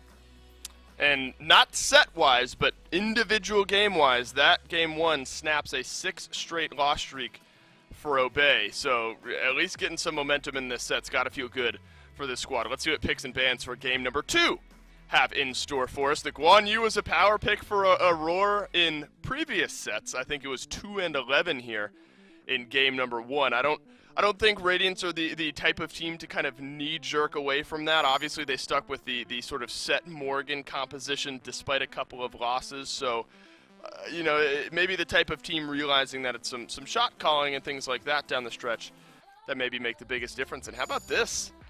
Radiance don't want to deal with Ducky's Amaterasu, so they'll take it off the table. It's a very, very safe first overall ban, because you know that you're going to have opportunities to target ban a little bit later on in the draft and your first pick, so you can manipulate it to getting a pick that you really want pretty easily. So I like the Amaterasu in that ban slot. Think we saw a Cupid ban from Radiance at this spot last time, and that's exactly what they'll do. And the big change up now is that Ra is open, whereas that was their first ban last time around. I don't think we'll see Radiance top pick the Ra here in order to keep it away from Wolfie, but Wolfie's done enough on the Poseidon in my mind to say, okay, well, we don't have to worry about just taking one pick away from him because he can beat us with something else, which is all you can ask of your guy who's going to get banned out to do is show that there are other picks that he can do similar things on, and it opens up your draft because of that. So I like that adjustment by Radiance, but it's credit to how well Wolfie just played on the Poseidon. Right.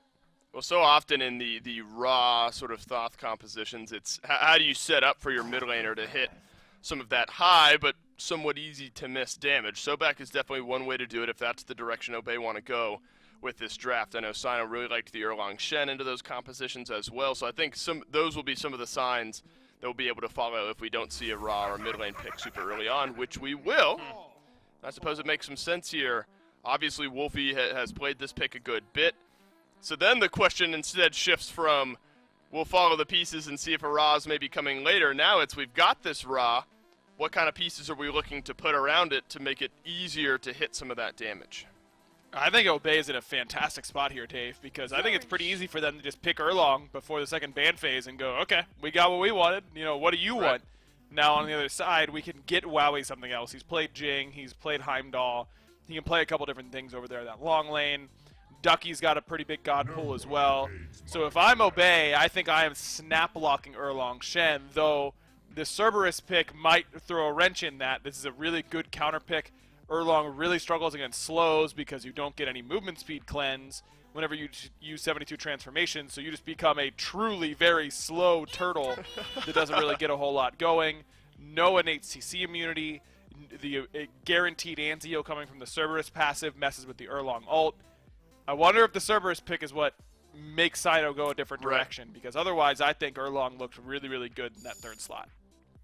Yeah, definitely, and if it's not going to be the Erlang Shen, what will it be for Sino? We've seen a variety of picks from him in some of these compositions as well. Jingwei left open again for Wowie here, looked good again in game number 1, so not surprising that they'll pivot to the Jingwei here, leave open some picks later on, because likely Radiance then start to ban out some of those hunters maybe down the stretch. Same second wave of bans from Obey, realizing adapting again here in picks and bans for game 2, need a jungler. Robin, Hunbats, both off the table. Thor was the adapting pick there in game 1, and I think a truly hot and cold performance. Some big plays to lock down fights and damage for his team, some plays where there maybe wasn't quite the same amount of follow-up. The Erlang Shen is what we wondered and maybe figured Sino would go to, but banned out by Radiance. Obey don't lock it in before the second wave of bans. And the Arachne for Sino will make its return here to the SPL. Not in love with this pick. I think that you could probably give Ducky a selection like Wukong in this spot and feel good about your chances to just get a better counter pick for Sino a little bit later on down the line. Wow, Susano is the pick here for adapting. A god that we haven't seen a lot of, only 6 games played, but that looks like 5 out of 6 wins to me. Not exactly a math guy, but in order to get 83% win rate, yeah, I'd carry the 1. Don't forget about that, Dave. You got a, long division. 5 out of 6. Square root. Okay, great. Thank you very much. I mean, the Susano pick, if these games are going to go late, there are very few assassins who do a better late game than Susano. I think he can really work effectively, can displace the Ra, can be pretty mobile. This is what I thought Obey was going to do. I thought they were going to pick Thor 4th overall and then let it be a flex pick until a little bit later on. If Ducky doesn't like the matchup that he gets, you just give it over to Sino, who has a very, very good Thor in the back pocket. At the end of the day, it doesn't matter too much. You get the Thor there for Ducky. The Arachne is the big thing. I mean, Sino was so impactful in game number 1. I thought that he did a great job on that Osiris, even though his scoreline might not have reflected it. Can he do similar things on this Arachne? It's been pretty hot and cold for him as of late. I still think such a wild world where we're not ranting and raving about Persephone getting let through again. Sometimes just feels like the norm nowadays, obviously with some changes to her. The Radiance draft, what do you think they're looking to do here, maybe to find an advantage over Obey's composition? They're pretty CC heavy. I mean, it's a lot of characters that dive very effectively, that do good damage to the backline. I love the Cerberus pickup against the Ra because you have that guaranteed anti-heal already built in. I think if you can have adapting have a typical adapting game, this should be a good composition to win with. Right. If you're Radiance. But frankly, adapting has not had many signature adapting games as of late. In a 50-minute game on his signature pick, I expected a little bit more out of the Thor. If Radiance are going to turn this around, I think you've got to look at the jungle. Adapting has the potential to win this game all by himself. Just got to see if he can do it. Aggro, Obey continue to surprise myself and I think a lot of other people. They have the 1-0 lead here in this set. Moving into game 2 with a chance to close out the set and beat Radiance once again. We'll go down to Finch and Mifflin to kick it off. Thank you, Aggro and Dolson. It is indeed Finch and Mifflin here as you move into game number 2. Doug still bringing us the views. And Obey still bringing us something different. It's the Arachne for Sino, the Ra there in the mid for Wolfie. A little bit surprised, it ain't broke, don't fix it, but Obey got to bring a bit of a different look here, and Radiance now get Persephone again, crazy, adapting on the Susanoo, which should be able to stick to Ra. How do you see this playing out here, Myth? Is it going to look a lot different from what we saw in Game 1, or can Obey get the 2-0? I think that this game is going to be much, much faster. No matter who wins, it should be a lot faster this time around because Obey Alliance bring a draft that really does significantly lack in frontline potential. It's really going to come down to inbound and Ducky. And Ducky on this Thor is never going to bring as much frontline pressure as he was on the Amaterasu, but he does bring the potential to rotate in the mid and absolutely dominate and help out in that 3v3, now a 4v3 with the semi-global ultimate coming out of the solo lane. But I think it really does come down to Sino and adapting. That's the story of this set for me. Because if Sino's able to pop off and prove to us why these other teams were deciding to ban out the Arachne so consistently, I think it's going to bring a very real threat. Yeah, he can't be doing that, man. You guys practice this, right? Hold on. That's not how that's supposed to go at all. I guarantee.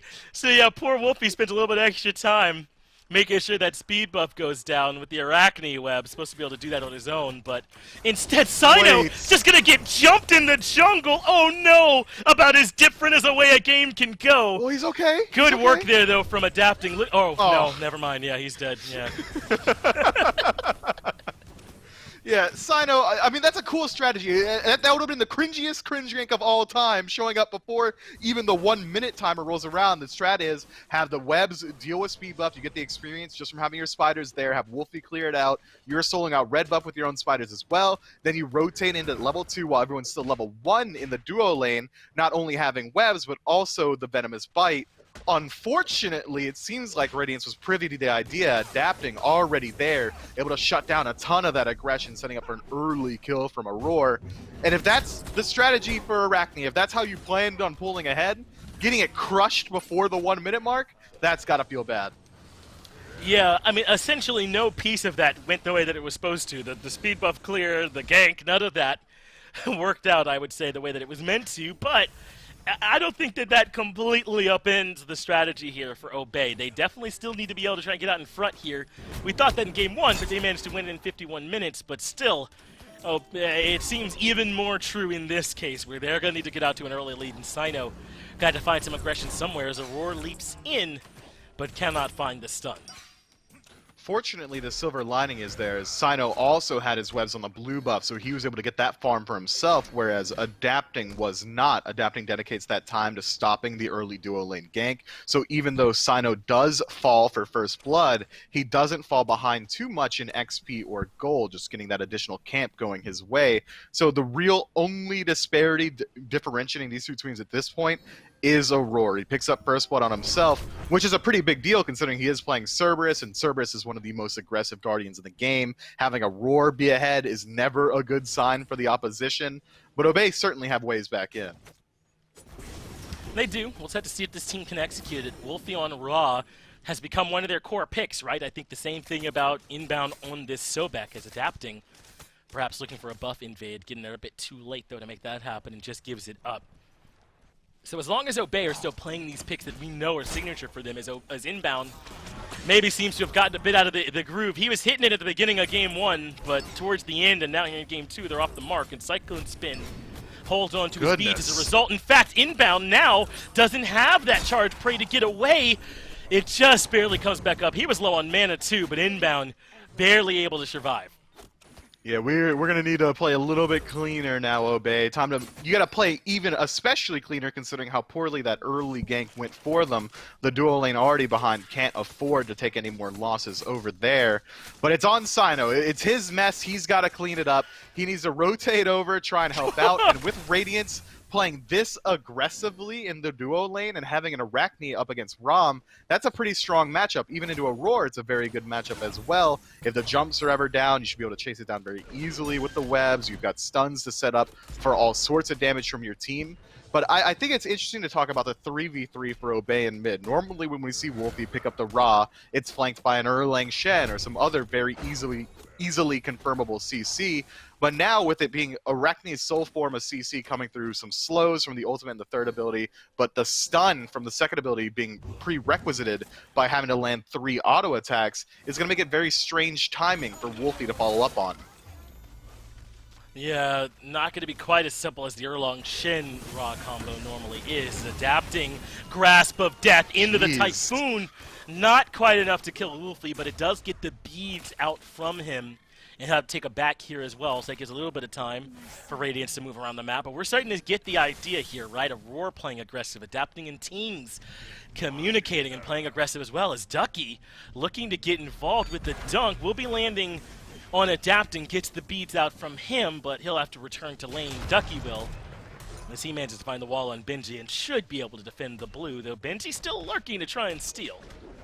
And that Jinku Bang is going to be pretty high steal potential, but Ducky does enough damage to make him think twice about it, uses the 72 transformations to get out of there. Now Obey get a little bit of their footing back this time around, able to confirm their blue buff and go to the speed as well, and Aurora using that lead. Able to make it back out of there. After trying to get aggressive on that red buff, is now able to return back towards safety. Radiance are looking to be quite aggressive throughout this early game, as you already pointed out there, Mifflin. I think that they're responding to what should have been Obey's aggression with aggression, and that's going to make it so much more difficult for Obey to get back into this game. In Game 1, they had a much more consistent strategy around this prot shred and objective burn that they were able to work with, but this time, it kind of felt like they put all their eggs in this early aggression basket, and I'm not sure how they're going to get back out of it now that they've lost it. Well, they're able to at least invade these back camps, able to force adapting back here. And Sino still has the lead, about a half level, maybe more so, on this Arachne, so he should be able to work his way in. He does decide to pick up the Golden Blade early on, which is going to stilt the aggression ever so slightly, will speed up his ability to farm the jungle. It's going to be a little bit until he gets those boots online, and then I expect to see this Arachne going for ganks often, be it through the dual lane or even the soul lane. He's got decent kill potential in either as long as those ultimates are down. But it's tough. We're already looking at a pretty large gold lead for Radiance this early in the game, having 1,000 or so gold separating them off of just one kill going their way. That's not how it works out. They've been able to consistently invade these camps, and now Wowie getting the aggression onto him.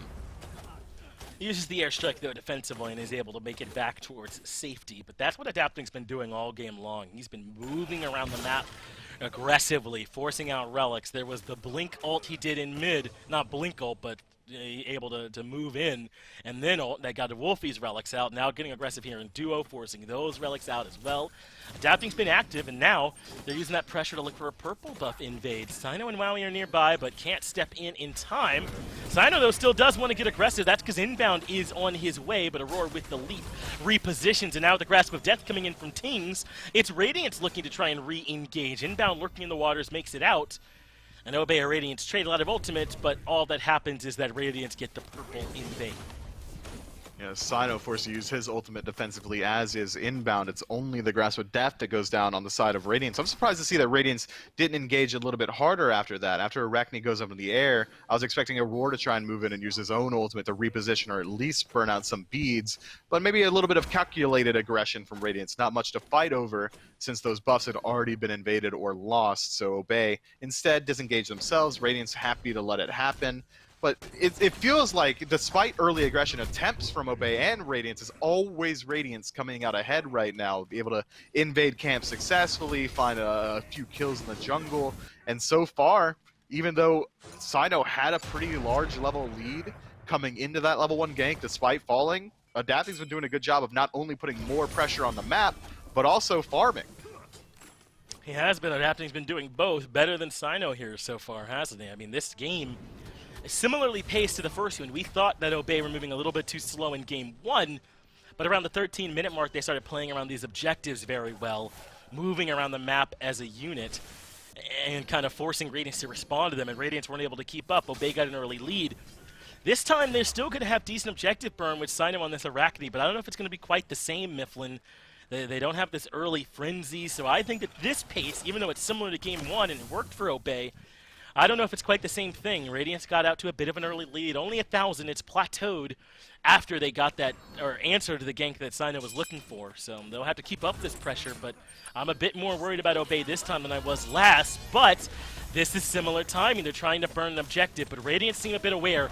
They're making their rotations in as Obey are going to stick if they want to take the Gold Fury quickly, and they get it with that searing pain coming through from Wolfie, but Cyclone Spin rolling in, looking for some damage, even using that second ability. But Obey are going to get away scot-free after stealing the Gold Fury, and this game essentially tied. Wow, that strategy works because Inbound was able to separate 3 members of Radiance, zoning him out around those bottom left-hand mid camps, and just survives on his own, and now adapting a little bit deep, loses the beads. But has the Typhoon. That allows Inbound to get collected and only takes 3 ultimates, but we know that Radiance are willing to do it. They did it game 1, and Inbound will go down. So Radiance have 2 kills. In comes Ducky with his own ultimate.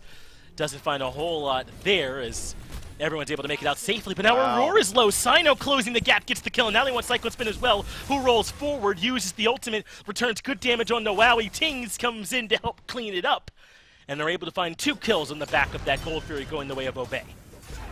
My man Cyno saw that fight go sideways even a little bit and left Wowie for dead. And that's what I'm talking about. You gotta leave your boys for dead sometimes, especially when you're playing jungle. You can't be responsible for every single person's life. Wowie now, unfortunately, gonna be 2 levels behind Cyclone Spin, a mess that has originated the genesis being around Cyno, and now that 1v1 potential is lost. There's no shot that this Jingwei is ever gonna step up to Cyclone Spin in this lane. Now Wowie is just on damage control. Luckily, even though Radiance have a ton of pressure in the duo because of that level lead, Gold Fury following so early on means that they can't really do anything with that pressure. It's just going to be a farm war between these 2 hunters until that Gold Fury respawns. Whereas Obey, we've seen now that they're still willing to go for this objective-centric strategy, and Arachne has the capability, once he finishes up this 3rd item, which is likely going to be the stone-cutting sword, to solo a Pyromancer. Radiance are going to play very aware if they want to stop these objectives from following. Radiance still hold on to the lead, though, so certainly not feeling too bad just yet. Look at some of this itemization coming in from Obey, though. The Sovereignty for Inbound. I imagine a Lotus Crown for Wolfie, so they can get a little bit of extra protections off their healing. And Adapting, getting aggressive again, is able to find the Typhoon, even still trying to pull in Wolfie as Cyno uses the ultimate to escape. Aurora steps in, is able to find the, well, not able to find the stun, and that's more aggression from Adapting in mid, but this time it doesn't find much. This will be a pause coming out as Adapting has several times looked to try and make something work in mid, but hasn't quite found it.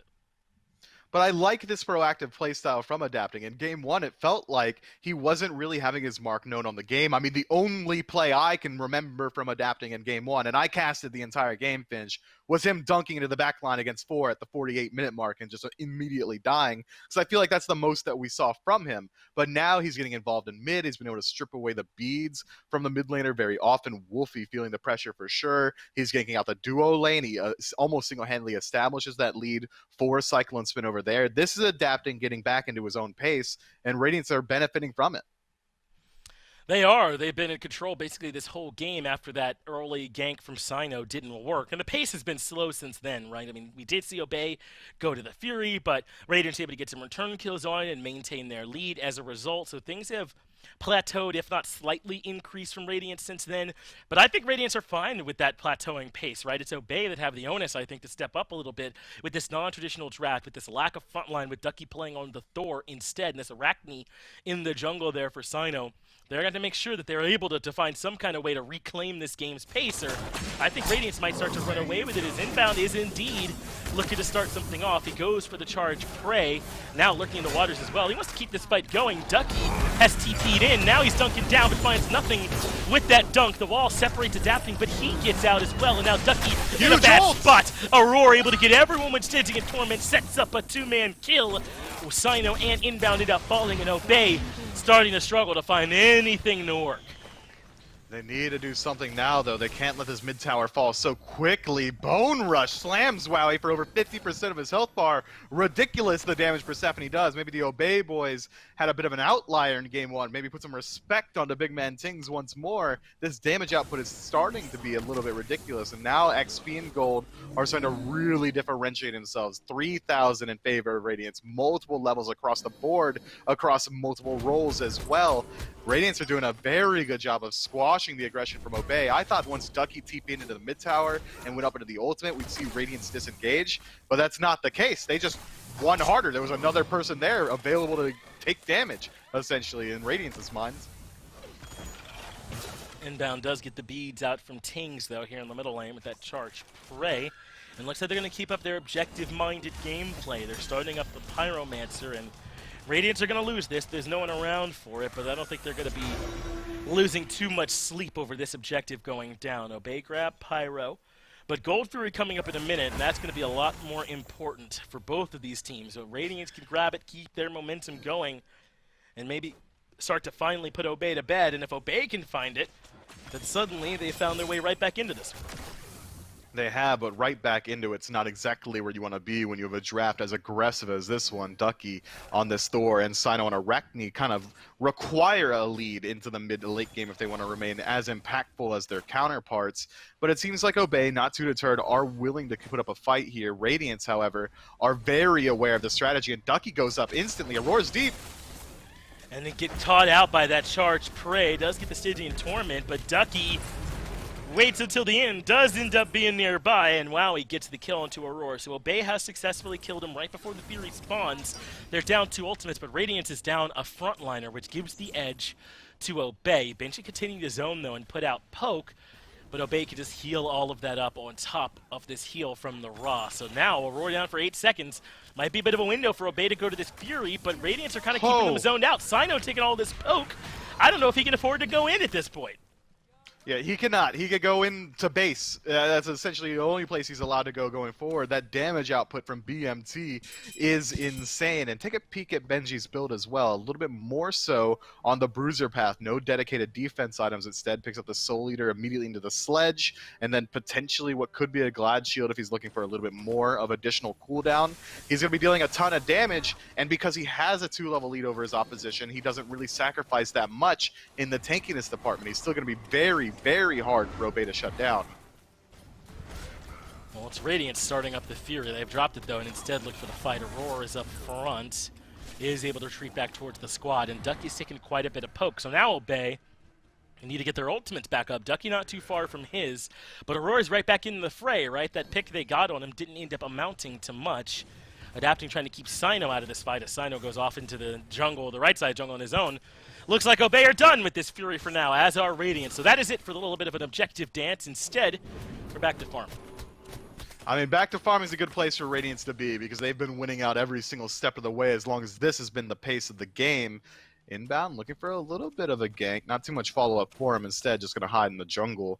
I need to see more from this Arachne pick, Finch. It's not done enough this game to warrant it. I'm surprised that other teams have been banning it out. Maybe this is a bit of an outlier game for him. Maybe that duo lane gank is a little bit more crushing normally when it is performed at full capacity. But this time, it just doesn't really amount to anything. No, it doesn't, and it kind of feels like this strategy has struggled before it even got to get off the ground because of the way the start of this game went. None of the execution went the way that it's meant to. They are going to start up this Fury, but Radiance are nearby, so it's not exactly sneaky. In fact, Inbound takes a ton of free damage. They drop the Gold Fury. Into the backline goes Adapting, and Cyclone Spin completes that kill onto Inbound, but Adapting gets Wolfie nice shots as well. It's a 3 for 0 so far as Radiant start to run over Obey. Ducky at least gets Adapting in trade, but it's going to cost him his life. A 4 for 1. Cyclone Spin is still on the Fury, but I got to think Radiants are kind of done thinking about that at this point. I mean, whoa, Cyclone Spin nearly dies for it. That's a lot closer than they wanted, but that's the only drama in this fight. A 4 for 1 as Radiance basically walk over Obey. Look, that's Cyclone Spin, Finch, all right? He knows how much damage he can take and how long he's allowed to stand in that pit. I don't think for a second he even thought there was a risk of dying. But Radiance cleanly went out in that engagement. That was, I mean, you said it best. That's the only drama that we got was Cyclone Spin potentially dying to an NPC on the tail end. It just feels like Obey's aggression has been stifled. This draft has been conquered. I don't think that they're going to get any stronger coming to the late game. They've already missed their best pace of the match, but this could be a good way in. Cyclone Spin with a bit of a lazy back. Yeah, nice little pick here for Obey. You know, a nice little, hey, you can have this, I suppose, a Cyclone Spin. Didn't know how much damage he could take there, right? He kind of gets caught out. But I don't think it matters a whole lot. I mean, Radiance are so far ahead that they're A-okay. They're more ahead than the numbers belie, I think, here because of the nature of Obey's draft, because of how much they need to be in the driver's seat at this moment in the game. And instead, they've been pushed all the way back. It's a 3-level lead in solo lane. It's a 2-level lead in the ADC matchup, a 1-level lead in support, 2-level lead in the mid. Radiance are ahead by every conceivable metric here at this point. And Obey are going to need something to really go their way here the next few minutes if they want to pull it back. I wouldn't be surprised if we see Radiance, upon Cyclone Spin's return to the battleground, immediately group up around this Fire Giant, or if not the Fire Giant, at least the Pyromancer. And Obey, being 5,000 gold down, probably don't feel too confident going in for the defense, but they have to, because it'll only get worse if Radiance is able to take away some objectives for free. But this is nice for Sino, able to catch a Roar out in the jungle alone. That's a lot of damage coming through. This is the strength of Arachne. Not quite able to get the kill, though, and now Sino in some trouble. Adapting comes in to clean it up, but Sino, with some help, punishes him, and Ducky able to find the dunk. Now Benji a bit alone here in the front line. Tings is able to eventually clean up that kill on the Sino, but once Benji makes up to the cloud, he's okay. Cyclone spins, the damage makes it in, and Benji will survive. So he's adapting for Sino, jungle for jungle traded, and considering the state of the game, I mean, it's got to favor Obey, right? Any kills they can get, any trades, they're happy to take. Unless they also lose out on the objective as well. Pyromancer goes the way of Radiance, but they should have lost Pyro for free. Yeah, fair enough. You're absolutely... Yeah, Obey, you know what? Good on you guys. Nice job shutting down adapting there. But take a peek at Cyclone Spin's build. This is the nature of Obey's draft getting focused on by Radiance because they are lacking so much in frontline. No true dedicated tanks coming their way. Cyclone Spin doesn't have to go for that tank shred attack speed build. Instead, he elects to go for something that we saw a little bit more so at the beginning of Season 7, the tail end of Season 6. This crit-centric build picks up the Rage very early on, likely going to be followed up by maybe the Wind Demon and a Deathbringer as well. My man's got options going forward, and that's just it. He's got options, and when you have options in Smite, I mean, that's a luxury. Normally, you're forced to respond to what your opposition is bringing. But Cyclone Spin with the lead, with his team doing well, with Obey kind of pigeonholing themselves into this very squishy strategy, opens up Cyclone Spin to do really whatever he wants. I think you're right to point out this crit build. Makes a ton of sense that Cyclone Spin's going for it. I'm also just a bit confused at some of the lack of respect Radiance was showing to Sino's potential with Aurora just wandering around the jungle alone. Kind of is the only reason that ends up being a 1-for-1 trade instead of just a free kill, instead of a free pyro for Radiance, basically whatever else they want. But they're still miles ahead, right? None of it is consequential until Obey could start chaining together some serious team fights, and Benji alone up in the jungle is certainly comfortable, right? He's still had his ultimate, even if Obey collapse, he's in no danger, and they're not collapsing. He's just creating some space, trying to get control of this side of the map while the rest of Obey, or the rest of Radiance, take their reset and come back out to be around this fire. But now Obey know he's here, forcing out this bird form, and Benji makes it back to safety pretty easily. Want to talk about a lack of respect? Benji's build is that personified. No dedicated defense items going his way, and not even another bruiser item to top it off. It's going to be a Heartseeker to finish out the build for Sun Wukong. He's essentially just another assassin in the backline, and when you've got this much damage on a Sun Wukong and this squishy a composition from Obey, any individual person has to be worried. Normally you'd say, Ducky, please help me, or maybe Wolfie's saying it to him, please, I'm getting dived by Sun Wukong. Ducky can't help you. Ducky's a Thor. He's going to get blown up just the same. Everyone's going to have to fend for themselves in the 5-on-5 for Obey. Obey have shown an ability to drag things out as Cyclone goes up with the snipes. Wowie is low. Ducky will respond by going up himself, but inbound takes a ton of damage. 3-man stun from Ducky leads to the snipe, and Cyclone Spin has to use Aegis just to survive. So Sino comes to the back line, gets the kill onto Cyclone Spin, and one now showing up here in the kill column for Obey, but Benji uses his own ultimate, gets caught by the wall. Aurora gets a 3-man Stygian Torment, and Benji gets the double kill. Wowie falls to adapting, and inbound also in some trouble. If you thought I didn't get excited enough about that first kill on the Cyclone Spin, you're seeing the reason. Radiance are so ahead. You're going to need a lot more than one pick for me to turn my head. Hey, at least Sino's able to pick up something on the tail end. Tier 1 tower going his way. You see there on the minimap, he considers for a second whether or not he wants to go back to base. It can't be. No way. Oh, well, hold on. They have a minion with. Finch, this might be over. No. Fire okay, giant, no, thank right. God, okay. Yeah, good stuff, Radiance. Yeah. Woo! Instead, they'll take a breather. Will the Radiance boys back up, reset? There's still 2 tier 2 towers up. And there wasn't too long before the rest of Obey's reinforcements are going to come in. Do you like the reset here, or do you think Radiance had a shot? I think Radiance may have been able to do it, especially considering Sino's ultimate's not up. He's got the beads still, but I think it's a smarter call to not. I mean, they're not going to lose a team fight. We've seen that Obey, even when they initiate a fight with a pick and a 3-man Thorn about as good as possible, right? Raw snipe. I mean, they could have only added 2 more people to it. Radiance still walk over them inside their tower, so I think they don't have to rush this win. They can go ahead and play around the objective and the future, because the later this game goes on, I still think that Radiance just outscaled them. Agreed. I mean, it's hard to do 3-man dunk into 3-man snipe into picking Cyclone Spin and get a more realistic good beginning to that fight. Now inbound in some trouble. Typhoon even being committed. He responds with a lurking in the waters, and he will survive. Adapting his ultimate on cooldown for a little while longer, but he's got a good amount of CDR there in the build, so it'll be back up before too long.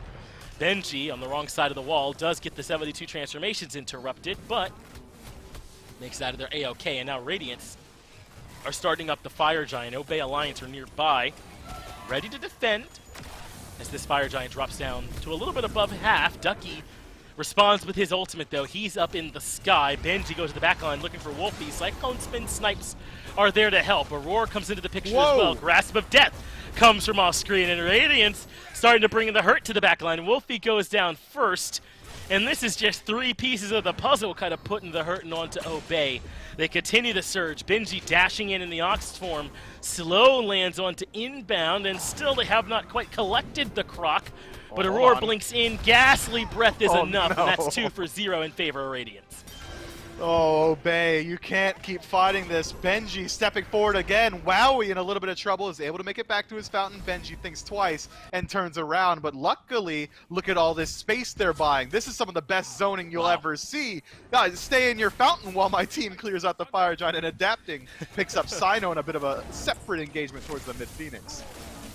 Yeah, Sino was looking for a bit of a split push there as he was burning down the mid-tier 2. Never made it to the Phoenix, though. Adapting caught up to him and cut him down. So that ends up being a 3 for 0 plus FG for Radiance. I'm not a math major, but that favors Radiance every day of the week. Here's the thing. Radiance have been in control of this one for like 25 minutes now. And Obey are trying to find their way back in. That's where we are right now. They're praying for a miracle, basically. All right, Finch, let's play the hypothetical game, all right? Yeah. Let's say that Wolfie doesn't mess up the speed buff clear. Let's say that Sino rotates in a dual lane and gets a 2-man kill over there. I don't think that's enough for them to instantly win the game off of it, but it was enough that they messed it up, that they essentially instantly lost the game off of it. That's how risky this strategy is for Obey. That's how thin margins they decided to play on, and Radiance just kind of spit on them, didn't they? I mean, and since then, for the last 26 minutes, as you so eloquently stated, Radiance has been in control, and Obey is hanging off the edge of a cliff by their fingernails, just getting dragged by gravity, and it's not the best look for them. But we're in a position now where we're going to talk about the siege defense for Obey, and it's bad, and that's all I wanted to say about it. Listen, Obey are using Looney Tunes tech right now. They're floating over the air, but they have not yet fallen, as Wowie takes a bunch of damage in the backline from the Cyclone Spin snipes. Radiance are considering the left side Phoenix siege. Meanwhile, Adapting hangs in the back. They've got decent damage going on to the Phoenix already. It's falling down to about half, but that was decent damage. Aurora falls down to half as well, but in the back line goes Benji. They know Inbound and Wowie are both low, trying to heal. And in the back line, Ducky gets the dive. Cyclone Spin removed, and even finds the wall to buy some time. And now Benji in danger of falling as well. Wolfie gets the shutdown bonus. Ducky will eventually pay for his crimes as they pluck Aurora back into the tower. Stygian Torment does collect all of the members, but no one's there. So hey, Obey find a nice 3v1 win. They're going to need to chain together a few more of these, though, before they can consider some offense. Maybe our nonchalance rubs off on Radiance there as they kind of disjoint their engagement on that left side Phoenix. It seems like they didn't really agree on who the target was. Cyclone Spin showing some of the least respect I've ever seen from a Hunter. Standing on the Phoenix line, loses out on the majority of his health bar, and then the semi-global ultimate from Ducky is enough to clean him up in the back. From there, Radiance had a decision. Do we all fall back and try and peel and shut down Ducky, or do some of us fall back and some of us sit inside the Phoenix and take a ton of damage? And it seems like they decided on the latter, and that's why they lose out on that engagement. Even though Sino was instantly forced out, there was at no point any Arachne damage coming through there for Obey, but luckily, it was enough. That said, we're still looking at 11,000 gold separating these two teams, and both the right and left side Phoenix are on 50%. Yes, Radiant are so far ahead that Obey are going to need 2 or 3 more of those before we can start realistically considering the comeback, I believe. But that's how it begins, right? That is what the first step looks like, is Radiance over-engaging on the left side Phoenix, perhaps not giving Obey enough respect, and the door is not open, right? I don't even know if there's light shining through, but I think it's unlocked at the very least now, as Obey are showing that, hey, you're going to have to do this the right way if you want to close this game out. We're not making it free. And look, there's also the additional benefit of, even if we want to assume that Radiance takes this game here, Obey are tiring them out, right? There's a stamina meter somewhere above Cyclone Spin's head that is going to be slowly ticking away. Yeah, he should be watching anime right now. Yeah, he's thinking about the new episode of Haikyuu, you know, his boys and his volleyball.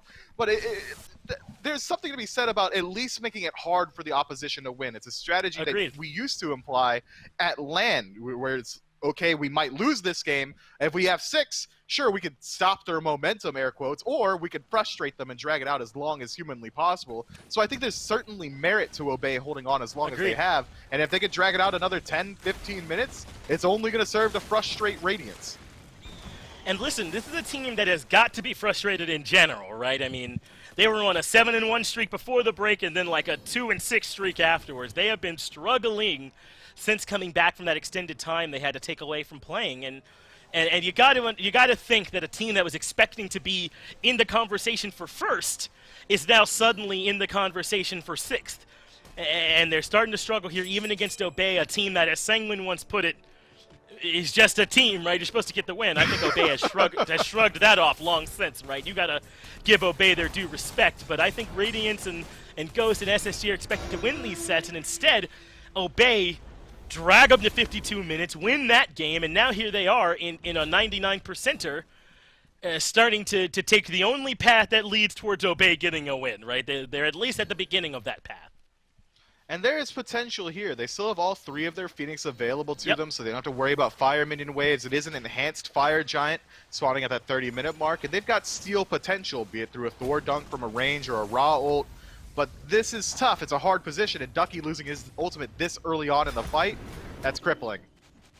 Where is he going to land kind of becomes the question. Looks like he landed way back over near where Adapting was, and Adapting has got Blink in the back of the fight. Benji gets Wowie right away. Aurora is low, but he's back and regrouped with the squad. Meanwhile, Benji is living up against 2 people. The snipe from Wolfie doesn't find a whole lot. No Bay need to disengage, but Sino doesn't have that same option. Cyclone Spin gets the damage.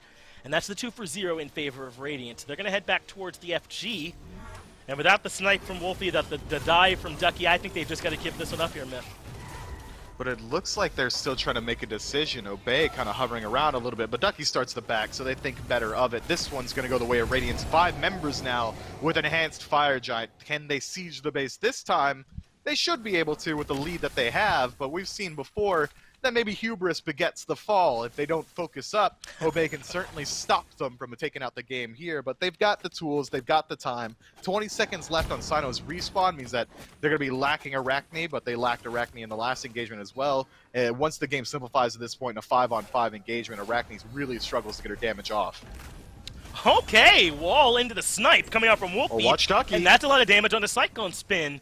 And Ducky considering a dunk, but I think Radiance might be too far away. So that is the Anvil of Dawn now used twice. And if I'm counting correctly, we've got no one dunked. We'll see how the third one here goes for Ducky. As Obey did a good job defending on that right side Phoenix just now. Listen, before that left side Phoenix siege, I was not acknowledging the Obey comeback. After the left side Phoenix defense, hey, I'm eyeing it a little bit. And now that they've pushed them out twice, I think I have to realistically acknowledge that Obey are making this hard for Radiance. They're struggling on this Phoenix siege a bit. They really are, and it's been this Thor-Ra combo, almost acting as the pseudo Sino for his teammate Wolfie. Now Sino playing a ramp, he can't really set up for it too well. Ducky, on the other hand, absolutely can. That Thor wall is just enough to find that searing pain, and that combo is enough to do 60 to 70% of Cyclone Spin's entire HP bar. No passive healing on the side of Radiance means that they can only really use the lifesteal in their builds and the Fire Giant healing to sustain up through these fights. So that was enough to force them back yet again. But it's not enough to buy a ton of time. We're still looking at 2.5 minutes that this enhanced Fire Giant is going to be ticking away around Radiance's belts. And it seems like they're playing confident, grouping up as 5 instead of a 4-1 split. They want to take the fight to Obey. Yeah, I think they do. Left side Phoenix Siege take 2, and Radiant are still in a dominant position. Let's see if they can put it to work. Wall onto Tings, followed up by the snipe, and the A gets too late. Tings is already low. Ducky goes up to the sky, and Aurora is low. He falls to Wowie. Now Ducky makes his way to the back line and gets rid of big man Tings. Adapting gets the kill in the sign up, but Ducky now in no man's land. The snipes are coming through, and big man Tings from the grave gets the kill, so it's 2 for 2. Mid support for Jungle Solo, and Radiance still getting stalled out on these sieges.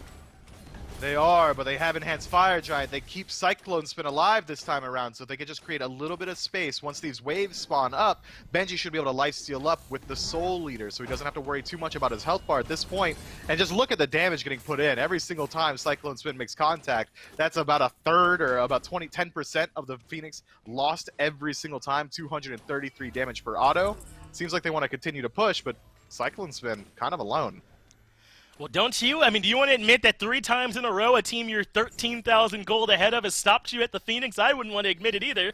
But I think they might have to. Here, Myth, Radiance now, thrice, for my old English, I don't know why that's coming out, have been stalled out on the left side Phoenix. Obey have shown that this combination, and again, what this is really showing me is I don't know why this is the mid-jungle combination for them, because it clearly works when the synergy is there, but they have stopped them with this Thor-Ra combo. Yeah, Wolfie has consistently, every single time, all 3 sieges, stopped it with the Searing Pain on a priority target. This time on Big Man Tings, the last 2 times on Cyclone Spin. So it seems like, as long as they're able to poke out at least one member, Radiance are feeling very unconfident moving in towards these Phoenixes. They don't have any sustain in their draft, as we pointed out earlier, so they have to play very carefully. But it's interesting that Radiance keep having their hyper carries in the front line. They're essentially handing over these snipes to Wolfie. It's just Ducky walks up with a tectonic shift and immediately sets up for it. If they just have Benji go in first, or Aurora go in first, or even adapting, trying to maneuver around, it'd be much harder to make contact with the Susano. But so far, it seems like they're very content to have Cyclone Spin and Big Man Tings be some of the first people into the Phoenix. I think Radiance have room to clean up these sieges. Agreed, they certainly do. And listen, this game, if Radiance do eventually win this one, I think we characterize it as a big bounce-back performance for Tings, right? Going into that fight, he was 4-0-12, I believe, 4-0-13, something like that, and now he's got his first death of the game like 30 minutes into it. After, I think, struggling in Game 1, man. Those ults were a bit off the mark a lot for him in that game, but he has been huge for Radiance this time if they can clean this one up. And remember, 3 sieges ago, I wasn't even acknowledging that possibility, but Obey have thrice forced me to acknowledge that they have got the defense. And I think that if Radiance don't clean this up here in the next 5 minutes or so, Obey are just right back into an even game. I would even say they're almost there just now. It's only inbound trying to get close. that 6th item online, so he's pretty tanky already. The rest of the damage is really coming to fruition for Obey as well. It seems like, with the strategy that they've been employing, they might even benefit from removing the Lotus Crown from Wolfie's build, removing the Mantle, and just have him be this late-game 50-cal sniper, because he's not really in the middle of these team fights. If he could just one-shot one person, that'd be huge value for Obey, but look at this, Aurora's in! Using the Stygian Torment right away, forcing out some relics, and putting Inbound in an awful position. He's certainly going to fall to Cyclone Spin over there in the left. Meanwhile, Ducky ults back to the back to regroup with his friends, and Sino is all alone. This is the fight Radiance needed, right? One where they spread out Obey, disrupt their core combo, and now Sino has to run on a merry chase, trying to buy as much time as humanly possible at this point, even using the blink to try and just further drag away Radiance. Good job using the ult to jump over the ult from Big Man Tings, and Radiance finally give up on him. So Sino actually surviving thanks to that chase and should be able to back and rejoin the group. He might even just walk in. He might, and he needs to if the rest of Obey are going to remain grouped like this, but look at adapting, looping his way around the side. It looks like Radiance want the fight before they want the objective. Yeah, and Sino might not be able to catch up at this pace. He's so far away. But look at Radiance. They've all taken a decent amount of damage. So this isn't a free fight. And Sino is walking into triple territory if he lines this up correctly. Can't quite find it. Benji is the face he ends up meeting. Ends up getting Tiger stunned, and instead of a triple, my man takes a seat. But look how low all our Radiants are, man. They can't do anything here. Obey have stalled them out. I might call this a fourth time. It really is. This is ridiculous. What's going on how this here? game has been playing out, dude. That's These a good word. guys are, Preposterous. yeah, they're looking for the longest SPL set of the year, it seems like, moving into the 40-minute territory of Game 2. And Wolfie's got to be pressed at this point. Yeah, I've hit a snipe every single time. I'm dropping people to 10%. Where's my jungler? Why is he out there? Phoenix, I need him here to at least put one auto attack of damage into Big Man Tings. Fortunately for Radiance, Sino was forced out pretty far, so BMT makes it out of there alive. Sino dead for 30 seconds. Obey looks like they might be willing to put up another defense, but this time, Wowie's way too far away. Yeah, going to be very difficult for them to get in here in time. Radiance have it low. Inbound's the only one nearby, and he's zoned as well, but Obey steal away the Fire Giant. I gotta see what did that. It was searing pain. How did Wolfie get close enough? But Obey steal away another. What is going on here, Mifflin? This is preposterous what's going on this set. A 52-minute win for Obey in Game 1, and Radiance barrel stuffing this aggressive strategy minute 1 are somehow still struggling to close this game out. Obey are right back in it. It's more than even. It might be slightly favoring Obey now. Yeah, now we get to talk about adapting at his Obey's head in his hands. siege. Oh no. Oh, no. The mental is saw it. shattered, boys. Let's go, Obey. Radiance is shook. It's time to step up, and their siege is good because they can elongate these fights with the raw heals. We've got a late-game Hunter with the attack speed build, so he absolutely shreds objectives. Inbound with a pluck can disrupt anybody on the side of Radiance or even set up for a pick. And Wolfie has been playing lights out. This dude is putting in Buko snipes. He's landed them every single time, be it on a BMT, Cyclone Spin, this time the Fire Giant. I think Obey might be able to close this one out. They just need one good pick. Listen, I was mentally checked out here when Radiance were way ahead, okay? I thought this one was out of reach, but Obey have stalled them. Let's take a look back at this steal that Wolfie was able to get. It doesn't even look like he's close enough, but at the last minute, he's able to make it there just barely and seal that away. Well, Wolfie has done so much for this squad here today. All of it. He's done all of it because it's not Sino. It has not been Sino, undoubtedly. It has not been Sino even a little bit. All right. So Wolfie definitely carrying the weight of his squad here. Every single bit of damage has been impactful, but already Radiance, they're defending a tier 1. Yeah, Roar moves in, Benji right behind him, but Benji misses the Tiger stun, goes up to the sky with the Somersault Cloud. Ducky as well, but he dunks down and adapting over to the right, and so far winning the trade. Ducky able to solo out adapting. That is huge from the solo laner. Sino has a train behind him, but he's leaving him on a chase. The snipes are coming out from Cyclone Spin, not enough for the kill, and now that's basically all the ultimates down for Radiance. They still have Grasp of Death. Wolfie still has the searing pain, but how do Obey keep stuffing Radiance? It's just weird aggression from Radiance, a weird defense from Obey. All props to Ducky there, immediately spotting out Adapting, trying to rotate in through the side. Had Adapting been allowed to get in there and find a multi-man Typhoon, that fight goes to Radiance handily, especially considering Aurora blinks in and finds a 3-man ultimate, essentially stripping beads from the entirety from Obey. But now we're looking at another advantageous position for the boys on the Chaos side. They've got raw heals to sustain up. Sino's been using the Venomous Bite to sustain on his own, even though he doesn't have Fire Giant, already back up to 100%. And we got 15 seconds left on Adapting. I can't believe you're about to get some points this weekend, Myth. It's blowing my mind right now as Ducky finds the dunk. Aurora is able to grab the Stygian Torment. That does bring one in, but Ducky, the assassin, gets rid of big man Tings in the back lane, but this is some low members on Obey. Aurora is able to get in and take care of inbound and still doing damage from the grave as Tings. In goes Benji, but he dies instantly. Cyclone Spin misses the snipes, but Adapting comes in, finds the ultimate. Cyclone Spin gets rid of Ducky, and now it's Radiance's turn to dunk Obey. A great defense gets rid of him, and Cyclone Spin gets a triple. Yeah, Sino just walking in says, oh, he's on a double, might as well pad the KD there for the boy. And now we're looking at a full minute across the board for Obey. Radiance might be able to just move in and end it. Shut up, Vince. You cast his curse by points, on purpose. You scumbag. Yeah, of course. I knew as soon as I got on your side, Myth, there's no way you could be right. Here's the thing. No one's less lucky, bud. So I jumped on your bandwagon, weighed it down, and now Radiance are getting the dub, as I calculated all along, of course. High Cyclone Spin, melting left side Phoenix. Now, this is not free. Wait. It's taken them a while to get this left side Phoenix. In fact, they might not be able they're to end. just barely going to get it. They can't in from here. They got it back. Okay, all right. No, we're back on the Obey train. They can certainly regroup and defend that fire giant, but they Obey can win it. Yeah. Yeah. Shut up! Let me do my thing, okay?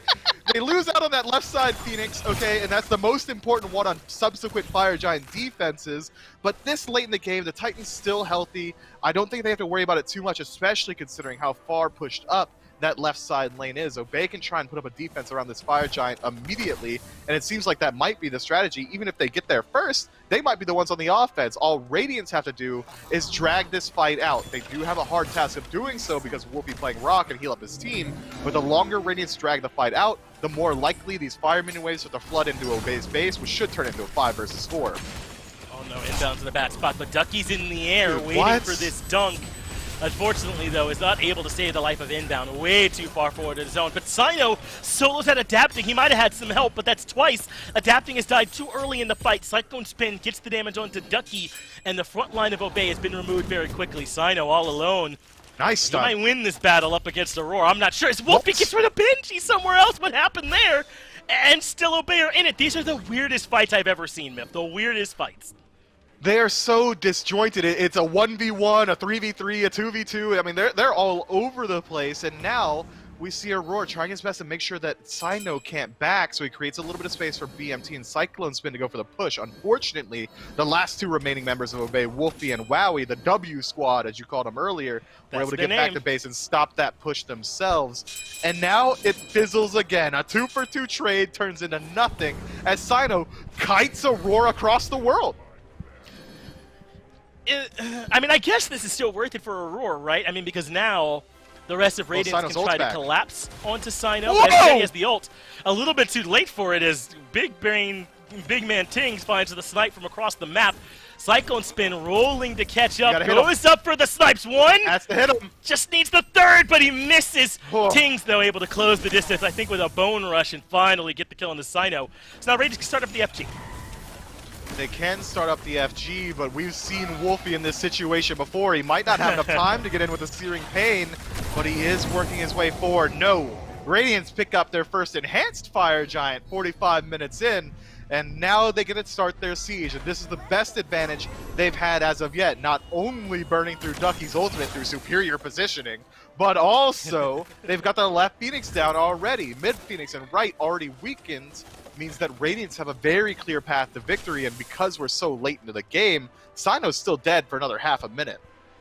Yeah, a long time before Sino is back, and Radiance are all grouped up outside of this middle Phoenix with 4 members strong. In goes Aurora right away. Stygian Torment collects Wolfie, but he doesn't take that much damage. Grasp of Death lands onto inbound, and Aurora is low. In fact, Adapting cannot live through these fights. That's 3 fights in a row where he gets stuffed instantly.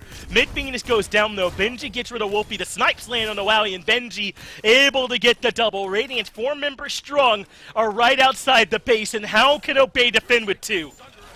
Well, they could do it with 3. Sino sure is back, and he's ready to fight. The spider, the itsy-bitsy one, is able to keep them out of the base for a little bit longer. Aurora, very low health, doesn't even have any sustain coming his way. It's only the Fire Giant keeping him alive. But inbound, what is this?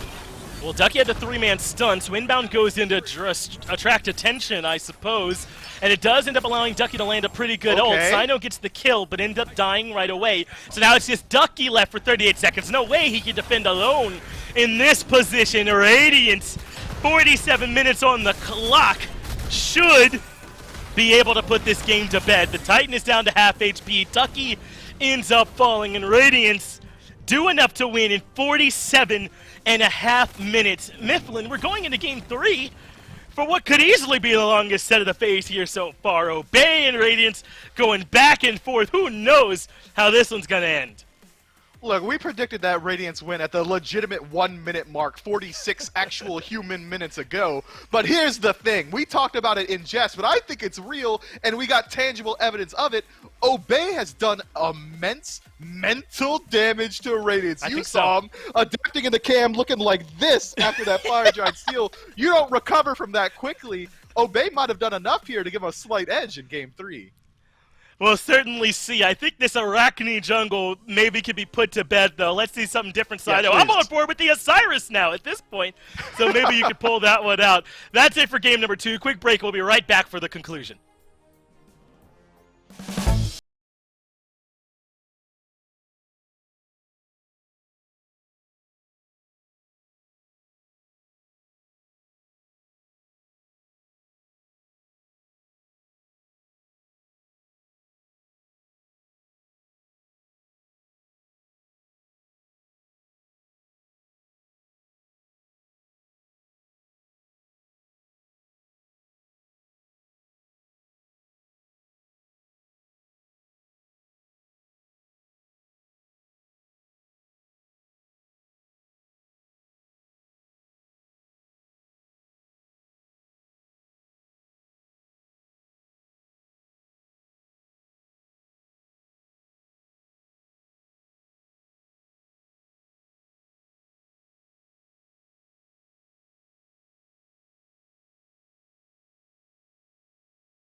You have yet to see the meaning of cruel. Let the heavens rage!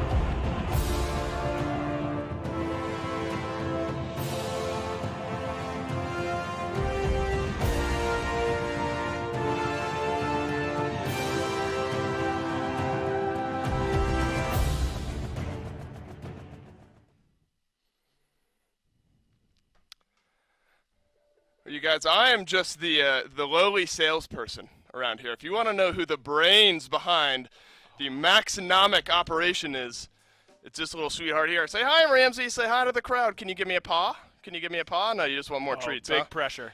Okay. Big pressure, huh? Paw? Now you're making. Oh, she did it! Oh, She gave me a yes! paw. Let's go, Yes, Paw! Ramsey! Paw! Yeah, you're so sweet. Go, Ramsey. That's a good girl. Hey, she wants you to know that you should buy a Maxonomic chair. Look at she's chilling. She never chills. Yeah, she's she's sitting comfy. and chilling in this chair. She is comfy beyond all belief. And she is a good girl. Actually, she's lying down now. You can't see her. Can I back her up? She is just straight up chilling in this chair, having a good time. That is an endorsement if I've ever seen one. Maxonomic is our chair sponsor here at the SPL. Thank you, sweetheart. I'm going to sit down and adjust my camera really quick. The greatest helper there is. But that is Maxonomic, our chair sponsor here at the SPL, endorsed by the one and only the greatest pup there ever will be and there ever is. I gotta go up more on my camera. Sorry guys, I'm delaying as long as I can. There we go. I'm back to normal here. Maxonomic, needforseat.com. Use code SMITEMAX. Oh no, he's tears in his eyes. No, I'm ready. I'm ready. That was just the cutest thing I've ever seen in my whole life. I was for sure she wasn't gonna give me paw there by the end of it, and then she does. No, at the last she's possible nuts, second. dude. So, She's too locked in, thumbs up. baby. She's ready to go. I love it. That's right. Yeah, I'm the humble servant. She's the CEO of all the chairs and things like that. But if we need to recollect ourselves, move away from the puppies, let's talk a little bit about what happened in Game 2 here, Aggro. Finch and Myth, nothing against them. They were for sure this one's going to be shorter. Technically it was, but only a little bit. This one goes 47 minutes, Radiance on top. Yeah, Obey really just refused to go away in this game is the best way that I can describe it, because Radiance had this one by the scruff of the neck pretty early on. Obviously, the level 1 start, not ideal for Obey Alliance, but you look at the damage that Radiance is putting out. I mean, 50k from Big Man Tings, more than double Wolfie. I mean, Wolfie's never going to be able to match that kind of output from the mid laner, but it's still impressive from BMT. Benji, Yep. I thought, was much more impactful this game than the last. The Nike, always more impactful than you can see because of her passive, but in this game in particular, nearly 40k for Benji. It's just that Radiance had a lot of trouble ending because of a couple bad mistakes. I mean, obviously letting Stolen Wolfie FG. get in range to have an opportunity for the snipe was a pretty big mistake. But overall, I just thought that Radiance should have been able to be a little bit more clean on a lot of these end calls. You just can't give teams this many opportunities to come back and make a play and get back in this game. And Radiance should really count themselves a little lucky that Obey didn't come back in this one, because they had plenty of opportunities to do so. I think by the end of things here, the carries for Radiance, they did their job. Cyclone Spin goes massive a few times. This might be his triple kill. Gifted over maybe a little bit by Sino there towards the end. But, this brings me back to this Persephone pick. I've kind of hinted at it a couple of times. Aggro, it just seems like you're playing with fire if you're continually giving one of the best mid laners in the league, one of the best mages in the league, and it finally kind of bites him. Oh, we sad now? Am I sitting in your chair? We're unhappy with it? Why are you on me at all? Get away from this She's down. shot. What are She's you down. doing? No, she's Ramsey's down. oh, okay. Well, we list our last one with the Ramsey. Jared, come on. I know you're better than this, man. A horrible call by you. But overall, I do think that you're right. I think it's probably time to take this Persephone away from Big Man Tings. It's just too difficult to lock it down and prevent him from dealing really, really relevant damage. And look, Big Man's looked really good on a lot of different picks recently. I mean, he's added Discordia to a mage you actually have to worry about, which is really not common in the SPL right now. But he's done it with Persephone 2 games in a row. I think it's probably time to get him on something a little bit different. We'll have to see what the pivots start to look like here for Obey, because that is a very Obey draft there in game number 2. Yeah. Didn't quite work out for them. There were some moments, and it's kind of that Obey vibe, right, where there's moments in the game where it looks like, man, they could turn this around and win it, but a bit short of the goal line. They have pushed us onto a game 3. Radiance, rather, pushed us onto a game 3 picks and bans for said game 3.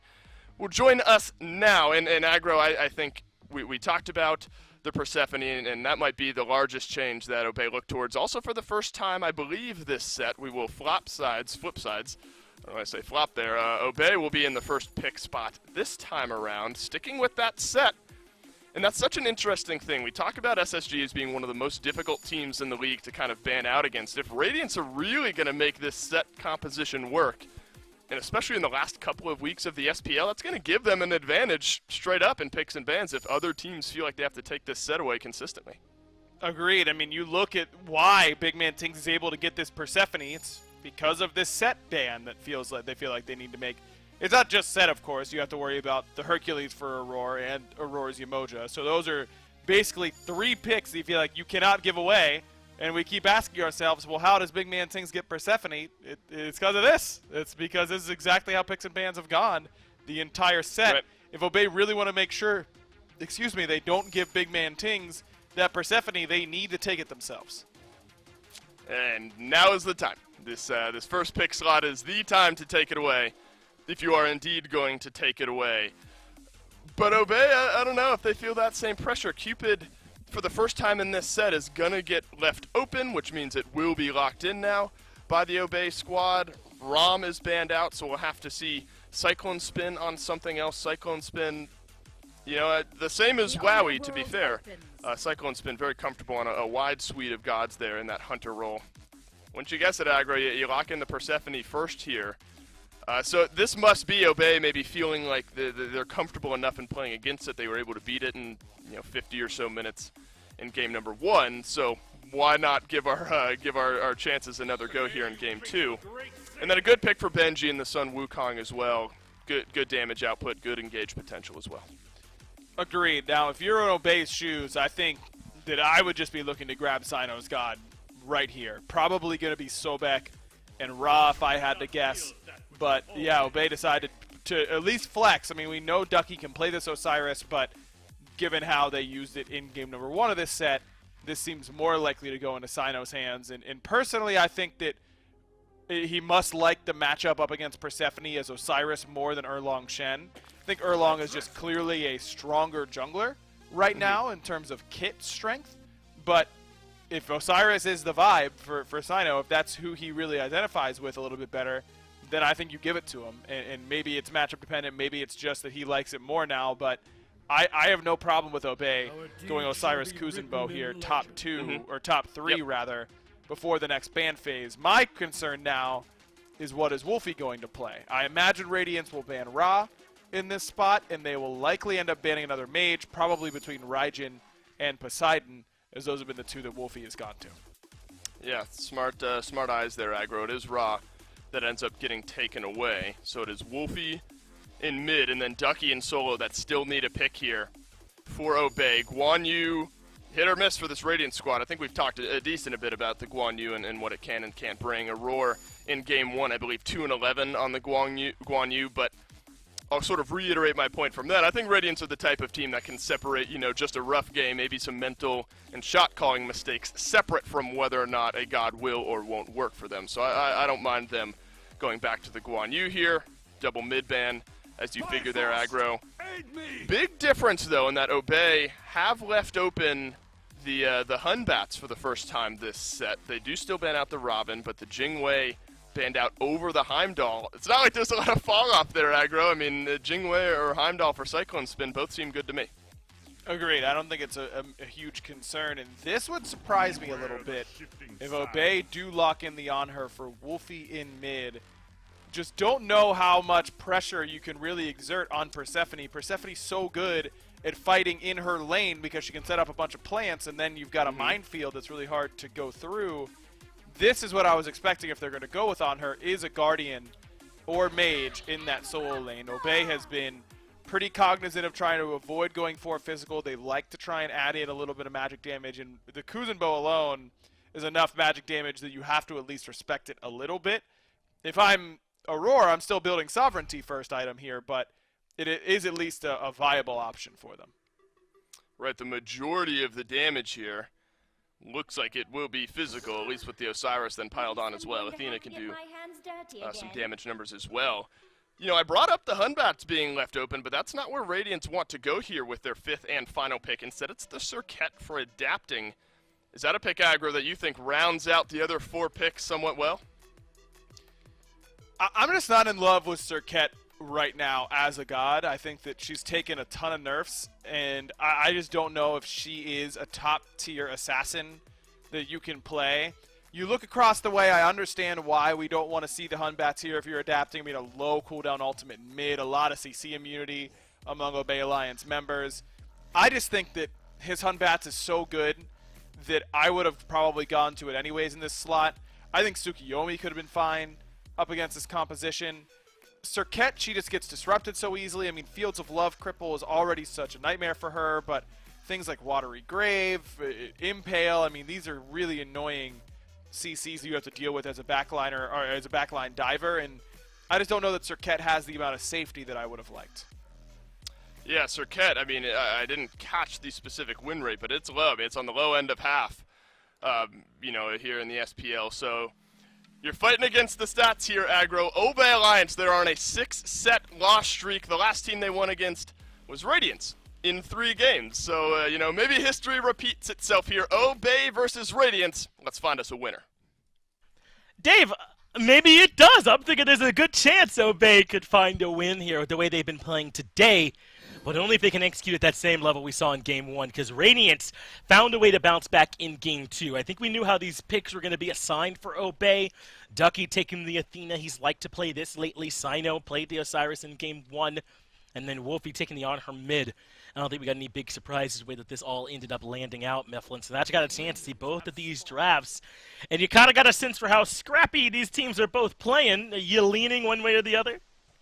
Yeah, I think I mean, as far as drafts go, I think I just straight up think Radiance out-drafted them here. How is Obey going to apply magic damage consistently? They won't. They won't do it. I mean, not, yeah. Shield Wall is easy to avoid unless you get the full taunt off and you're not really picking Athena for the shield wall damage.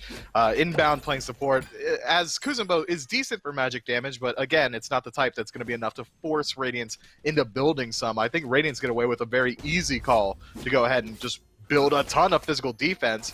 But we've seen that with On-Her's passive, with Executioner being picked up by Sino. They have ways to contend with physical defense coming through for Radiance. But just across the board, Big Man Tings gets Persephone for the 3rd game in a row. That's nuts to me. Absolutely crazy. And Benji gets Sun Wukong again after a pretty strong performance in Game 2.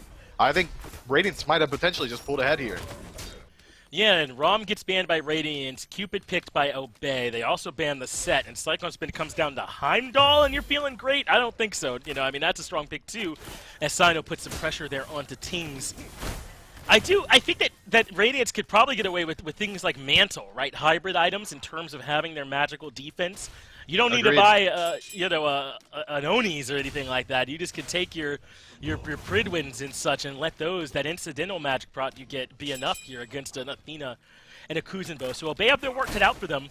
But we also know that they're very willing to run these prot shreddy type compositions, right? You already mentioned what On-Her can do with his passive, and it's likely that we'll see Sino get the SCS as well as the Executioner like he got in the first game. So they'll have their opportunities if they can isolate targets. I'm just worried about how they apply that damage in a spread-out team fight. I agree completely, but it seems like Obey with this draft are almost forcing themselves to remain grouped. They need Ducky to initiate the fights. They need inbound for the peel. Sino, we already saw that once we got into that 40-ish minute mark in Game 1 on Osiris, my dude was squishy. He was able to get in and deal damage pretty quickly, but he would also die immediately afterwards, so he's going to likely be playing around his teammates as well this time around, even further due to the fact that they're going to have a lot of physical defense on the side of Radiant, so it's almost forcing Obey with this draft to play together a little bit more closely knit. And I think Radiance has a team comp that can maybe struggle a little bit in a pure 5-on-5 engagement. Aggro brought up his concerns about the Serket pick for adapting on the desk, and I tend to agree. Come late game, Serket really does struggle. That ultimate so choreographed makes you know where you can land those auto attacks. If she jumps on the back of anyone that isn't a hunter, she's going to have 2.5 auto attacks coming at her every second from 2 separate people while she kind of injects them with her poison. I think that Serket can certainly struggle come late. She can, man, and Adapting was struggling late game on Susanna last game. Remember, I mean, we were talking about it. It felt like in those last 3 or 4 team fights, Adapting was getting popped, right? He got dunked on by Ducky's Thor in one fight. He got blown up in another one, right? I mean, every single one of them, it felt like he was starting to struggle. So I feel like this Serket can have those same woes. She needs to get in very, very close to this damage to go off, and and she relies on the CC chain for that time, but everyone that's not in the Cobra's Kiss / Last Breath combo is free casting, man, so she's going to need some fizz prods to make up for that. I think if she can get some of those hybrid physical defense items, like a Void Shield or something like that, and some other ones, she'll have the time, though. She knows that all the damage coming her way will be physical. And it looks like that's already the decision Adapting's making, going into the shield tree first off overall instead of going in for the mace. Is going to sacrifice a little bit of that early game pressure, likely going to miss out on the Brothers Beat Stick or even the Jotuns for cooldown, instead going for additional survivability. But I think that's a smart decision to go ahead and get that physical defense online as quickly as possible, as Adapting, hovering around the duo side, gets spotted out by Inbound, thinks twice about the gank, and this is a pace that we are used to seeing now. I mean, third game in the set, I expect that we'll see maybe Obey group up around the 9-minute mark, 8-9 minutes around this first Gold Fury, and it's a strategy that can work again because Double Hunter, that just straight up works on objectives. So that's how Obey likes to establish their lead in the early. Ducky denying the back there to Benji just for fun as Sino has to use Lord of the Afterlife to escape. He was too deep, and he shall pay for it. Big man Tings cuts him down. A little bit of help from Adapting, and that is first blood going into Radiance. And I think Sino's going to make sure he's being a bit more careful than that. I understand you want to go kind of be a bit of a bully when you're on the Osiris, but giving up that early kill there really hurts. And with Aurora already in the soul lane, they can go for a very easy blue buff invade here. Invade. Adapting, also taking away the speed. That's a tilter as well. Adapting, angry from game 2, makes sure that Sino's feeling a little bit of as well. Maybe if he had his cam on, we see his head in his hands. But the blue buff is going to make its way out of there. You know, Ducky gets a little bit of a silver lining as Sino regroups around it. And now we're looking at another pretty quick start for Radiance, but still not enough for them to feel confident. But maybe enough to slow down Obey from looking for those early Gold Furies. You know, I am glad we got the player cams going again. Not for the anguish. I like the fun moments, like Variety's Thorn kills on the Tsukiyomi we had earlier, and then the laughter, the anguish. You know, we take those alongside it. That's not what we're here for. As Obey are going to have to really figure out a way to right this ship. I mean, remember in Game 2, it took 48 minutes, but it was an early death for Sino that really set them behind, right? Irrecoverably behind. And so you're kind of seeing shades of that here. It didn't happen at the same time, not quite as backbreaking here, but you are kind of seeing shades of that same thing. I think that this is a team that obviously has practiced the Arachne starts. It didn't work for them last game, though. The execution was a bit off. They got to make sure here with this Osiris they don't fall down that same hole.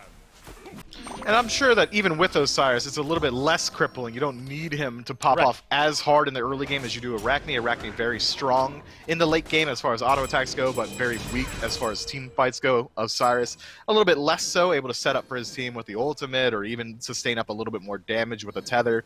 So I think an early kill for Sino, not nearly as crippling as you already pointed out. What is a little bit more crippling is Big Man Tings getting first blood for himself and pulling ahead in mid against an On Her, a pick that you traditionally pick out of mid to get a ton of pressure. Already we're starting to see that Radiance has established a lot of the lead in the 3v3. Inbound in danger, getting collapsed on Cobra's Kiss into Last Breath with Aurora there to shred the protections. In comes the Desert Fury though, and it's Adapting who ends up low. He leaps over the wall, but Sino follows. Well used to blink, and Adapting is done. But now Sino's on the wrong side of town, but nothing really that Radiance can do about it. He just gets to leave, I suppose. He still hasn't left. Uses Lord of the Afterlife instead, and Aurora does a good job to force that ultimate out, at the very least, in trade for Adapting's life. And now Benji looking for something to get back on his end, able to move into the back camps and finds Inbound. Inbound dashes aggressively. You don't have ult, bud. Yo, what up? Aurora's here. My man isn't happy with dodging death once. I want to try again. And it just wasn't there for him this time. Poor Inbound getting a little bit... Well, he's on his own side of the map on that one, but I don't know about the push. Maybe just try and get out of there that time, buddy. Instead, he ends up paying the price, and Radiance now looking for a blue buff invade. They're trying to keep up this early pressure, and it is successful. Benji strips it away. Good zoning from Aurora, and Radiance are the owners of a nice little 800 or so gold lead. And this Guan Yu pick for Aurora has been performing very well recently. I really do like him on this pick. We saw it at first with Radiance going for that 5-man dive draft, but with Obey betting out set every single time, it has stopped that coming from fruition, but it hasn't stopped the aggression out of the support. Now, he's looking for a little bit more. Sino in some trouble. Good use of that ultimate, but a better use from Wolfie, acting more as a deterrent than anything with that Desert Fury. and Aurora has to give up the chase.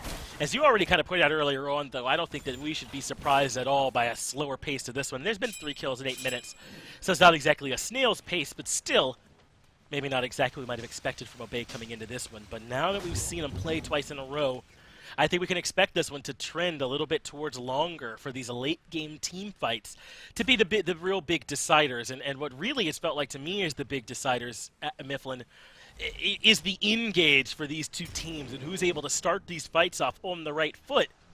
And as far as engage goes, I don't know. I feel as though I might be leaning a little bit towards Radiance, but Obey starting up the Gold Fury. They've done this all set long as well. Early Furies on the back of their objective burn, and this game is no different. That's a 9-minute Gold Fury.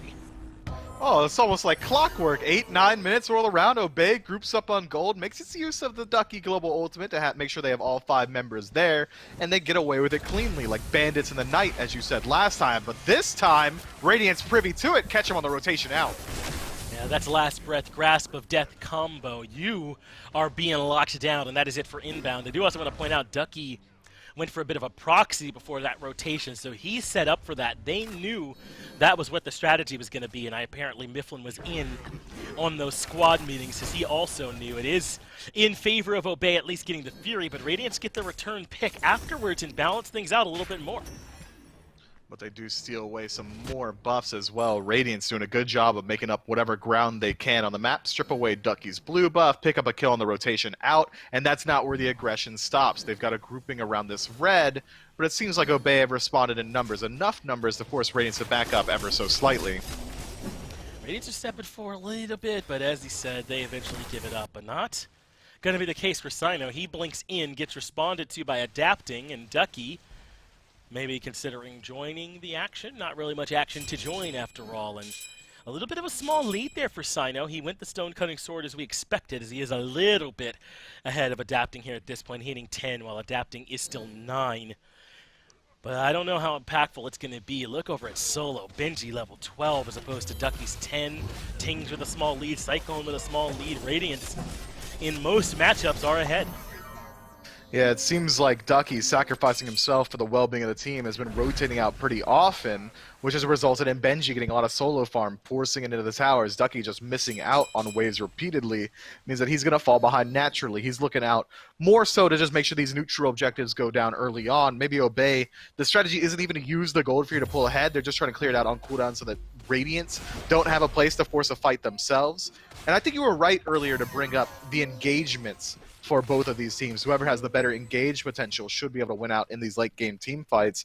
And I don't think we can sleep on Confound through Athena. That taunt is so easy to utilize and has such good backup from Wolfie and Wowie, just having anyone to lock down for about a full 1.5 seconds by the taunt with 2 ADCs bearing down on them as well should be enough to deter anyone on the side of Radiance, tanks included, from stepping forward haphazardly in the 5-on-5. Yeah, even with all the physical prots, I'm sure Radiance will be buying. If you're in a taunt for, what, 2 seconds, 2.5, close to that, when Confound is all the way ranked up, you're going to die. As expected, like we mentioned, the Stone Cutting came through from Sino, and Wolfie's passive is working there, so they'll have some good options as Sino gets caught out by the Cobra's Kiss, nice but taunt. There's the taunt that we brought up. Ducky does a great job peeling, and adapting actually is the one that looks a little bit worse for wear. He takes quite a bit of damage after that engage, as Obey are here in numbers to defend their blue buff this time around. And they get it as well, forcing Radiance to show a little bit of respect there. And that's just the strength of that Athena that we're worried about now, because that taunt sets up for so much damage onto adapting without really any follow-up from Hunters. Imagine in the late game, once they are full built, once this Osiris also has the Executioners as well to help strip away some of the defense coming through from Radiance, it might be a little bit harder for them to stick around in these engagements, especially considering the already pre-existing weakness of Serket, being that she has to get so close to deal her damage. Now she's going to have to pick her fights even more closely now that we've seen what Ducky is capable of doing. Certainly putting the hurt out there. Speaking of other items that we had expected to come along, it's the Void Shield for adapting, and it looks like he's going with another item in that same tree going to be next. Aurora has the Sovereignty already. Benji has Sledge, but we can expect some Frizz prods to come from him, and maybe even like a breastplate or something like that from Tings. I mean, Do you want to see both of these backline carries pick up some physical procs? I mean, Cyclone Spin get something like a Berserkers, right, without really sacrificing that slot much at all.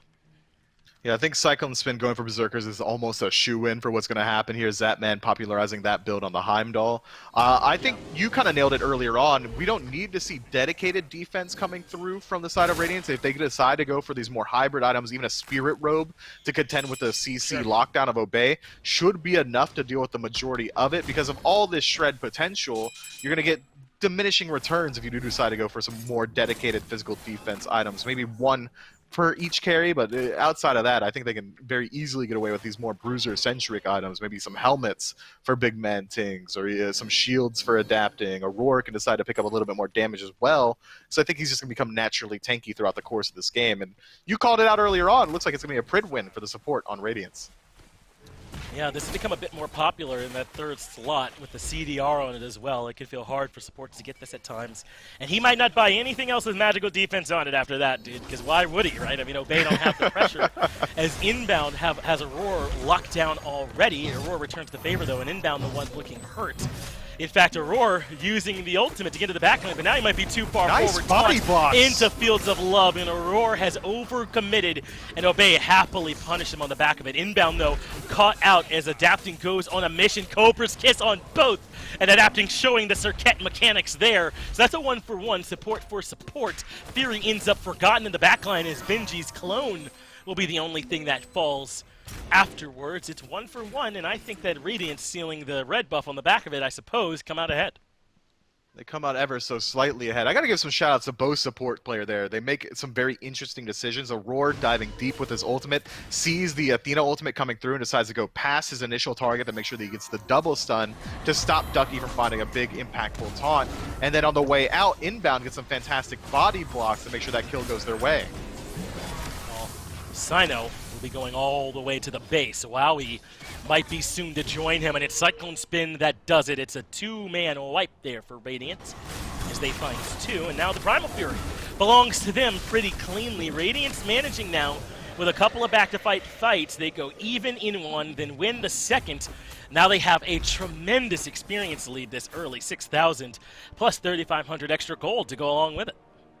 This might be the most sizable early game lead that Radiance has been established all set, and now it seems like they're continually putting on the pressure. But Obey, no slouches. They love these neutral objectives, man. That's why they died out there trying to go for the gold Fury in a bit of a precarious situation. Do regroup and pick up the Pyromancer on the right side, able to undermine that lead just ever so slightly. Still going to be 3,000 gold in favor of Radiance. XP, the more determining factor, really separating these two teams.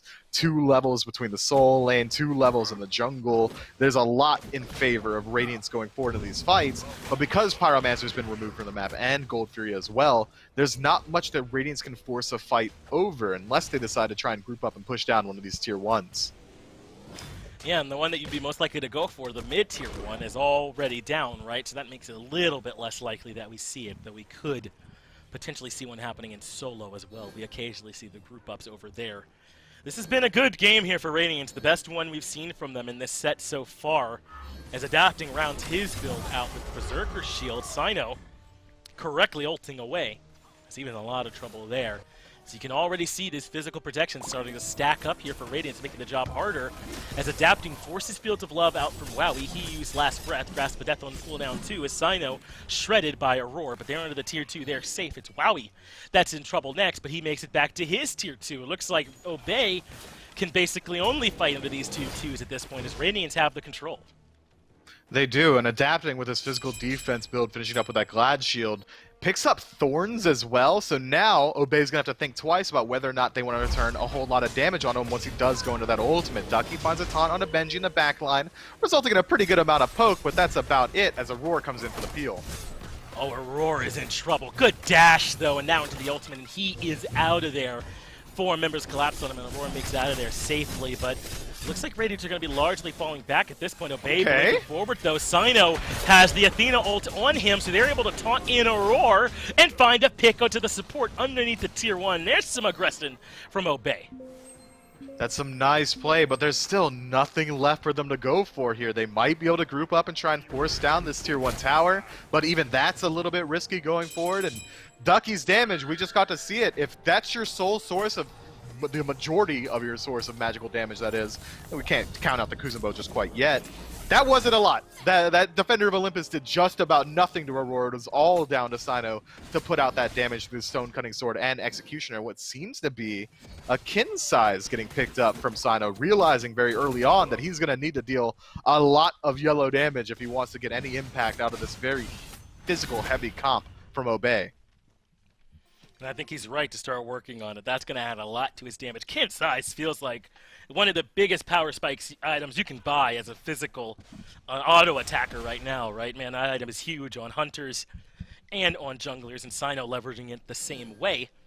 So this has been still Radiance's game through and through. Obey has shown us these sparks of life, these glimpses, these flashes, but I don't know how they're going to chain together any of them with Radiance in such a strong position with experience leads in every role. It's 3 levels in the Hunter role. It's 3 levels in solo. 3 levels in the jungle, man. They have got a stifling lead at this point. But maybe Ducky can find a way to fight past that. He's taunting in Benji, but he's also all alone. Benji lives through it easily. And now the rest of Radiant starting to look for a bit of a collapse themselves. Even without fire, they might be considering grouping up and trying to force down a tower, but everyone's going their separate ways. Benji back to his, Cyclone back to his as well, and they're done looking for fights. It seems like Radiance are very willing to split up the map entirely, very confident in the ability for each individual member to win a 1v1 or whoever they send over to any lane that they should be able to survive and win. But it's an aggressive play from Benji, going to get his ultimate forced out there by Ducky. It's a 3-man rotation from Obey onto the right side, whereas we got a 4-man grouping from Radiance on the left. And WoW at inbound alone, I'm not sure they can defend this. A good response to Obey overreacting a bit to Benji, but Ducky's on Athena. Aurora. So he can show up quickly, and Nice Aurora stun. is low. He makes it out of there, though, able to retreat back to the squad and adapting, trying to sit on Wolfie has to deal with the Desert Fury point blank. So that is adapting and Aurora now both pretty low, and they don't get any actual towers off that myth. I think Obey have defended pretty successfully here. They have, but they've only slowed down the inevitable. This Oni Fury respawning in 3 seconds is going to be exactly where Radiant set their eyes next time around, and this time Obey aren't going to have Defender of Olympus, no Desert Fury, no Fields of Love to make sure that this team fight goes their way, whereas Radiance maintain a couple of their more aggressive ultimates. The Grasp of Death still available, as is the Heimdall ultimate to send you to Niflheim. There's so much they can use to fight in here. I don't think Obey's going to have the time to even step up. It's burnt instantly. It does seem as though Obey have now, or rather Radiance have now, been able to grab one more objective for themselves and push this lead even a little bit further out of control. Still, though, it's only around that 6,000 mark. It stayed at right about that same position for a few minutes now, about 5 minutes or so it's been there. You can see that small plateau in experience and gold happening since about the 17-minute mark or so, but Aurora getting aggressive.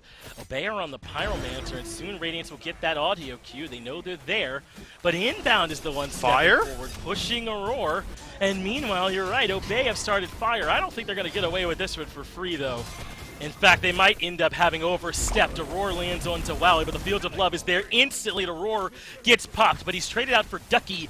That too, a big man Ting spending his attention on. Now Sino trying to dive into the backline, and he's making it work for now, but he's been sent to Niflheim, as you mentioned earlier. Inbound will fall, Sino will fall once he lands, and that just leaves Wolfie and Wowie left. The WoW crew, or the W crew rather, trying to find some kind of way to make their way back out. And Wowie no longer has beads or eggs available to him, so he's going to play very defensively going forward. Wolfie trying his best to try and pick out Benji, does put some good damage into him, but that physical defense already through the Void Shield is enough to make it feel a little bit worse going forward. Radiance, on the other hand, sent the core of their members towards tunneling down mid. They pick up a tier 2 tower, and now another tier 2 tower on the right side once Wowie has to go back to base. And Radiance come out ahead handily there. Obey kind of gets split up and conquered by the boys on the Chaos side. And Fire Giant still on the menu. We're looking at 11,000 separating these two teams now. That last fight was about as good as it was going to get for Obey. Radiance, they're in a good spot. And I know that Obey have 4 kills, but look where they all are. 3 of them are on Aurora, 1 on Adapting, which I'm sure they're thankful for, but Obey has not been able to kill anybody impactful yet. Cyclone Spin, Tings, and Benji are coasting. And Adapting for the most part, too. It's mostly just Aurora they've been able to punish by putting all their CC and engage on him. That is not a winning formula for them in the long run. They're going to find some kind of way to get back there to Tings and Cyclone Spin and take them out of these fights earlier. Man, but Wolfie showing that he's still got pretty strong damage output. They need to have Ducky engaging these fights for them, but it seems like Ducky is almost always on peel duty, trying to save whichever member of Obey is taking their turn to get picked out this time around. And again, why is Ducky so split from the rest of his team? He finds a taunt on a Cyclone Spin, but nobody's there to follow up. All you did was expend a cooldown and get nothing out of it. Inbound, though, has been locked down by Benji. That pillar was pretty good. Inbound walks around it the other way. Meanwhile, Adapting is looping around the back of the fight. He's stuck inside the Fields of Love, and that's a great ultimate that sets up for Sino to get the first kill. But look how low Obey's health bars are now. Benji gets the first dunk with his ultimate. Wolfie running out of options, and Aurora gets the other. The front line for Radiance starting to get some kills, and maybe a few more can be found. Inbound in some trouble. That one belongs to Cyclone Spin. It's a 3-for-1, and Radiant says, who needs Fire Giant? We are running these team fights. Let's just go to the Phoenix. And it's just Sino and Ducky left available to them. With Radiance being so healthy, they should be able to burn through this Phoenix relatively quickly, and we're still looking at 25 seconds left on Wowie. They might just go for the end.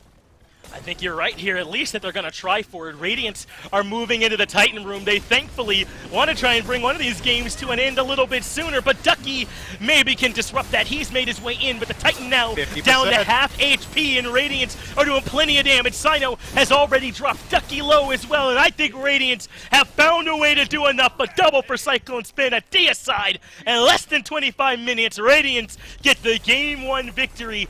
If I wasn't even considering it, I was so sure it needed at least be 40 minutes in before the game could end. Yeah, Radiance just handily deal with Obey this time around from minute 1, and this time, and unlike game 2 after they got control at minute 1, they ended just 20 minutes later. I mean, I was fully expecting them back up to Fire Giant, was going to dance for a little while, Obey make some heroic plays to defend for at least another 20 minutes, but this time around, Radiance looking a lot better in game 3. That's clean play. Obey, maybe back to the whiteboard for some new drafts. Yeah, they're clearly going to figure something out. I don't think this Osiris is a bad pick for Sino, but if that comp is that physically heavy, then Radiance can just itemize to deal with it. So this ends up going over to Radiance 2-1, and we'll take a quick break, then be right back to break everything down.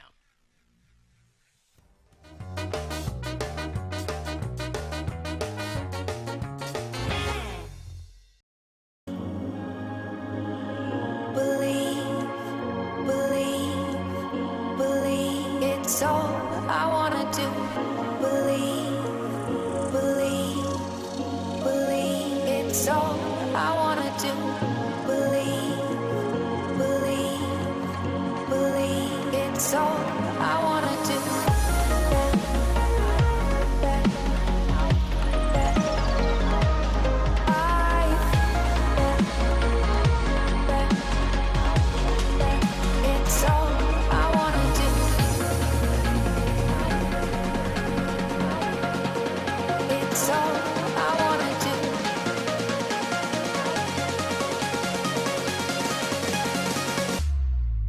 It's all I wanna do. It's all I wanna do.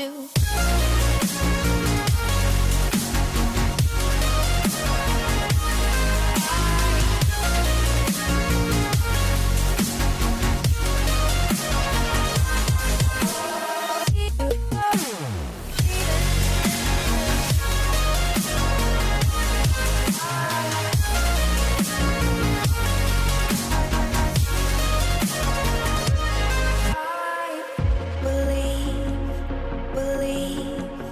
Believe. It's all I wanna do.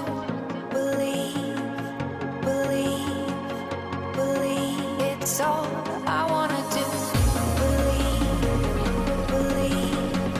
Believe. It's all I wanna do. Believe. It's all I wanna do.